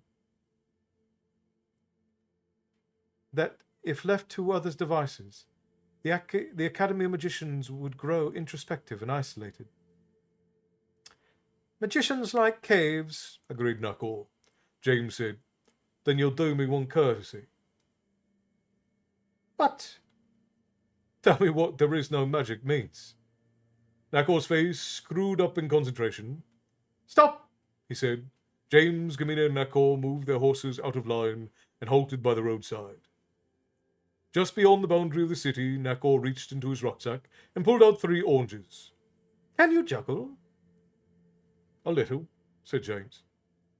Nakor tossed the 3 oranges to him. "Juggle." James, who had always had dexterity bordering on supernatural, caught the 3 oranges and propelled them upward, and quickly was juggling them while holding his horse steady. No mean feat. Then Nakor said, "Can you do it with your eyes closed?" James tried to get into a rhythm as even as possible, closed his eyes, and forced himself not to open his eyes, and at every instant he felt the orange would not land in his palm of his left hand. Now do it with one hand. James opened his eyes, and the oranges fell to the ground. What? I said you were to juggle with one hand. Why? It's a trick, do you see? James said, I'm not sure. Juggling is a trick. It is not magic. But if you don't know how to do it, it looks like magic. That is why people toss coins to jugglers at the fair. When you can do it with one hand, you're learning something. Then he spurred his horse on and said, and when you can do it without using your hands, you'll understand what Pug meant. Arutha and Anita stood before their throne as their sons marched into the court in Crondor. In the 4 months since the boys had left their court, the prince and princess of Crondor had felt pain and joy at the news of Boric's loss and his return, and they felt an empty place within that matched the empty place in the court where Baron Locklear should have been. The twins came to stand before their parents, and both bowed formally. Arutha put his finger on it, but something in them was different. It sent boys to deal with Kesh, and young men had returned. They were now confident where they had been brash, decisive where they had been impulsive, and in their eyes was the echo of loss, of seeing the results of vicious and hateful acts. Arutha had read the report, that hard-riding dispatch riders had carried ahead of the returning princes, but now he understood them. So that all could hear, he said, It pleases us to have our sons return to court. The princess and I welcome them back to our court. Then he stepped down from the dais and embraced Boric and Erland. Anita came behind and hugged both fiercely, lingering a bit when she held Boric's cheek next to her own. Then Eleanor and Nicholas were there to greet them. And Boric held his sister close to him, saying, After those Keshian noblewomen, you are a simple and rare treasure. Simple? She said, pushing him away. I like that. Grinning at Erlon, she said. You must tell me of the ladies of the Keshian court. Everything. What did they wear? Boric and Erlon exchanged glances and started to laugh. Boric said, I don't think you'll be starting any fashions here, little sister. Keshian ladies wear almost no clothing at all. And while Erlon and I found it very attractive, I think father would take one look at you in a Keshian court regalia and have you locked in your room forever. Eleanor blushed. Well, tell me everything anyway. We're going to have a wedding celebration for Baron James, and I'll want something different. Nicholas had been quietly waiting, bless you, my love, waiting next to his father, and Boric and Erlon as one noticed him. Hello, little brother, said Boric. He bent low on his knees, and so he could look Nicholas in the eye. Have you been well? Nicholas threw his arms around Boric's neck and began to cry. They said you were dead. I knew you couldn't be, but they said you were, and I was so scared. Erlon felt tears come unbidden to his own eyes, and he uncharacteristically reached out and pulled Elena into his arms. Hugging her again, Anita wept for joy. As did Elena, and even Arutha was hard-pressed to keep a dry eye. After a moment, Boric picked up the boy and said, That's enough, Nicky. We're both just fine. Erlon said, Yes, we are. And we missed you. Nicholas wiped away his tears and said, You did? Yes, we did, answered Boric. I met a boy in Kesh who was only a few years older than you. He made me understand just how much I did miss my little brother. Nicholas said, What was his name? His name was Sully Abdul, said Boric with a tear running down his face. That's a strange name, said Nicholas. What happened to him? I'll tell you about him. When? Said Nicholas with the impatience of most 7-year-old boys. Boric put him down. Might be in a day or two. We'll take a boat out of the harbour and go fishing. Would you like that? Nicholas nodded his head emphatically, and Erlon tousled his hair. Arutha motioned for James to come away from the others, and then, when they were off a little way, Duke Godon joined them. Arutha said, "First of all, I want to talk to you at length tomorrow, but from your reports, I think I owe you thanks." James said, "It was something that needed to be done. Really, the boys deserve most of the credit. If Boric had returned to Crondor rather than risking his life, trying to catch up with us, or had Erlon not been so quick to see through some very clever ruses, who knows what harm would have come to it." Arutha put his hand on James's shoulder.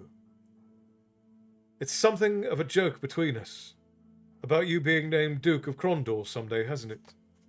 James smiled. "Yes, but I still want the job." Godon seemed face showing disbelief, said, "After all you've just been through, you still want to sit at the right hand of power?" James glanced at the happy faces in the court and said, "There's nowhere else I'd rather be." Arutha said, "Good, because I have something to tell you. Godon here is finally retiring." James' eyes widened. "Then, no," said Arutha. "I'm offering the post of Duke of Crondor to Earl Joffrey of Ravenswood, who's serving in Rillanon with Liam's first advisor." James' eyes narrowed. "What are you saying, Arutha?" The prince smiled his crooked smile, and James felt his stomach turn cold. "When the festivities of your wedding celebration are over, dear Jimmy," said Arutha, "you and your lady are bound for Rillanon. You're to take Joffrey's place as second in command, to Duke Guy of Rillanon." He grinned, one of the rare occasions James had ever seen him do that. "And who knows, when Boric is at last king, he may make you Duke of Rillanon." Motioning for his wife to come to his side, James slipped his arm around her waist, and with a dry note said, "Amos Trask is right about you, you know. You do take the fun out of life." And so ends The Prince of the Blood. Spotted Rusty, hello and welcome in. You've come in just at the end, but welcome in. Indianapolis, Indiana, well, welcome, welcome, welcome. So ends Prince of the Blood. I will say, I did not enjoy the whole of this book as much as I have other installments in the series, but those last two chapters were bangers. The last two chapters were absolutely exceptional. Here's to the tavern, its hosts, and those that enjoy its hospitality. The bear has bought around for the tavern. Cheers, my friends.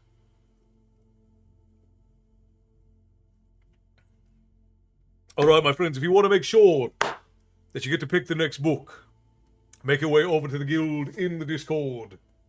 And I'll be putting up a poll either tomorrow or the next day for what books we should be... I'll probably start a discussion in the morning, and maybe tomorrow evening we'll put up the poll for what our next book for adult story time will be. Good Lord. What a hell of a ride. Good night, Frost. Rest well, my friend. Find your way into dreams and let them be sweet. And I'll see you on Sunday, brother.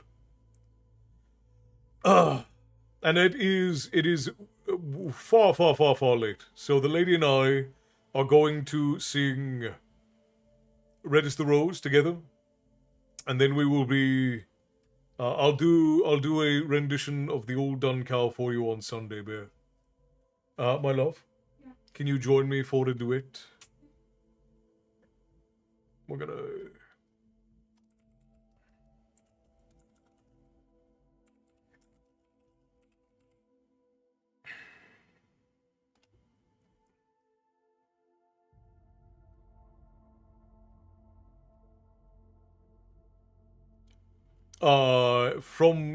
I've been back for over an hour, Matty.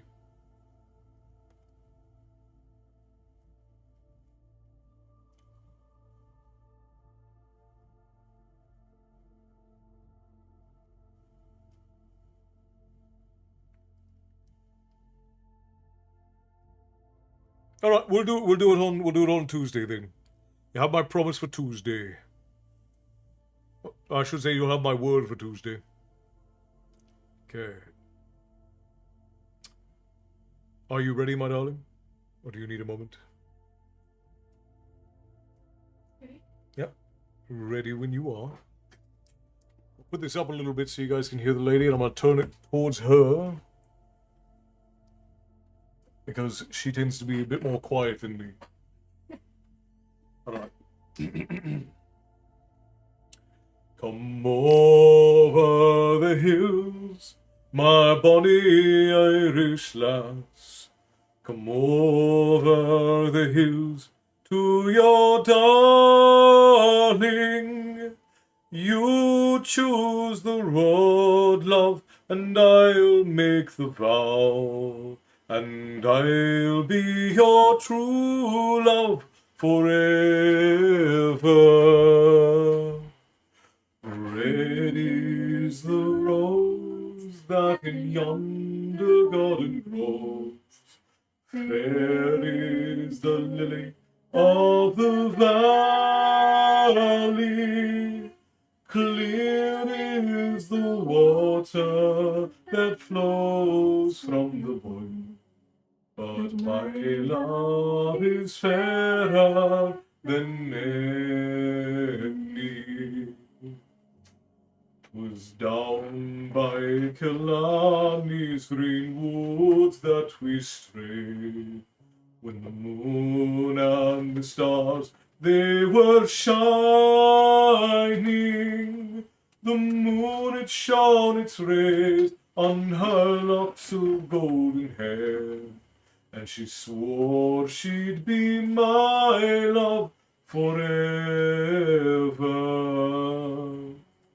Red is the rose that in yonder garden grows. Fair is the lily of the valley. Clear is the water that flows from the boy. But my love is fairer than any. It's not for the parting that my sister paid. It's not for the grief of my mother. It's all for the loss of my bonny Irish lass, that my heart is breaking forever. Red is the rose that in yonder garden grows. Fair is the lily of the valley. Clear is the water that flows from the boyne. But my love is fairer than any. Red is the rose that in yonder garden grows. Fair is the lily of the valley. Clear is the water that flows from the boyne. But my love is fairer than any.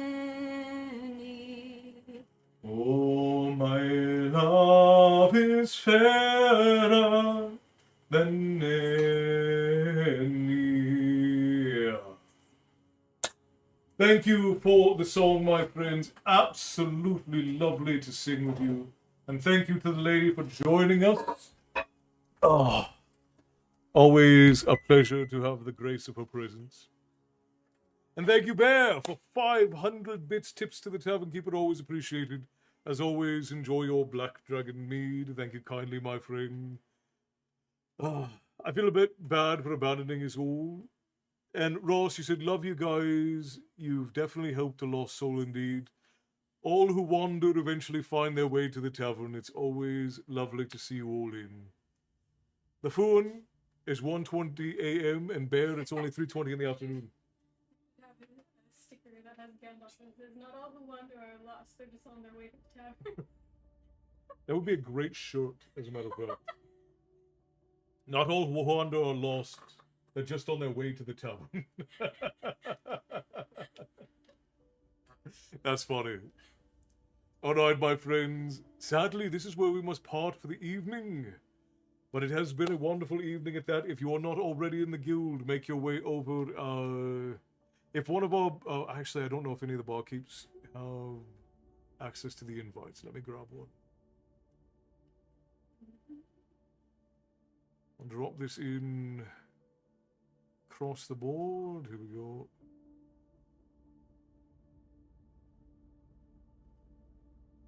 Yeah, there we go.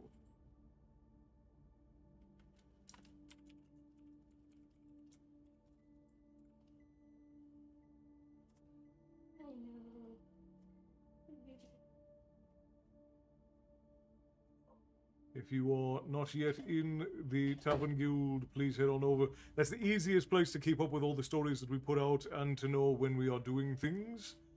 And that's also where we vote on all of the books that get read during these story times. So if you are not there, there is where you ought to be. I like that. Got to be the next t-shirt, says Ben. I like it more than waffles. You like it more than waffles? Like the waffles is so obscure. You know, it's like Viking raspberries. Like, people are just gonna look at it and be confused. I guess it's part of the point is just to have people be confused. Alright, my friends. If you are over on the Twitch portal, we are of course going to raid out to share the love. But if you are coming in through any other portal, this is where we must part, my friends. And parting is indeed such sweet sorrow. But we are grateful that you joined us for the evening. Thank you to everyone who tipped the Tavern Keeper. Thank you to everyone who joined us for the evening. It's always wonderful to have you. And we will see you again on Sunday with the lady when she reads Child of the Prophecy, which she's almost done. She's almost to the end of that as well. Perry the Platypus, it was wonderful to have you. We appreciate you taking the time out from your life of intrigue and espionage to join us. Guten Nacht, mein Freund. Guten Nacht, Tyson. Always wonderful to have you, brother. Thank you to all of our barkeeps as well.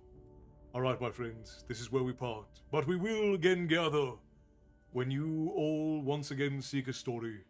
But until next time, I will bid you all stay bloodthirsty. And we will see you then. Good night, my friends. Rest well, and we will see you next time.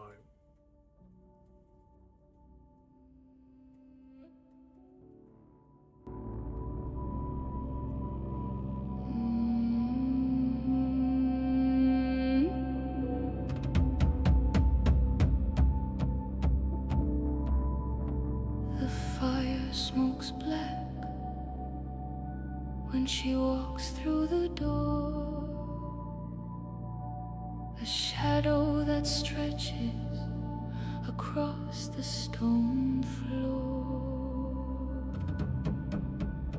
She carries the staff, she carries the sight, a piece of the morning in the heart of the night. Satan, Satan, Satan, Satan, Satan, Satan, Satan. The staff hits the wood where the kings used to stand. Fate is a needle in a trembling hand. You asked for the rune, you asked for the flame, but you're too weak to carry the weight of your name. Allah, the thread is unweaving. Allah, the truth is bereaving. The vulva is spinning, the spirit and bone. The seeds of your ending have already been sown.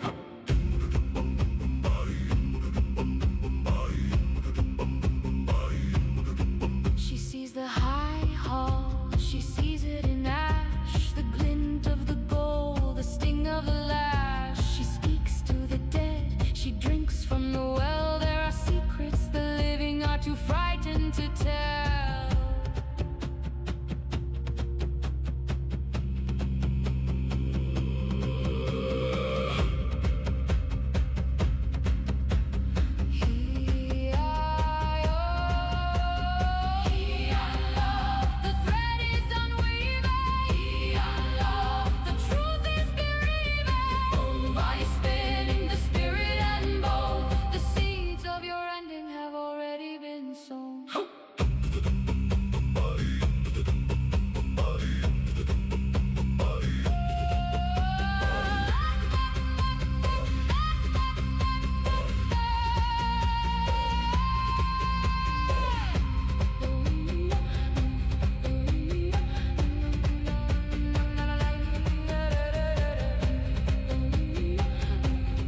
you're blind, that means that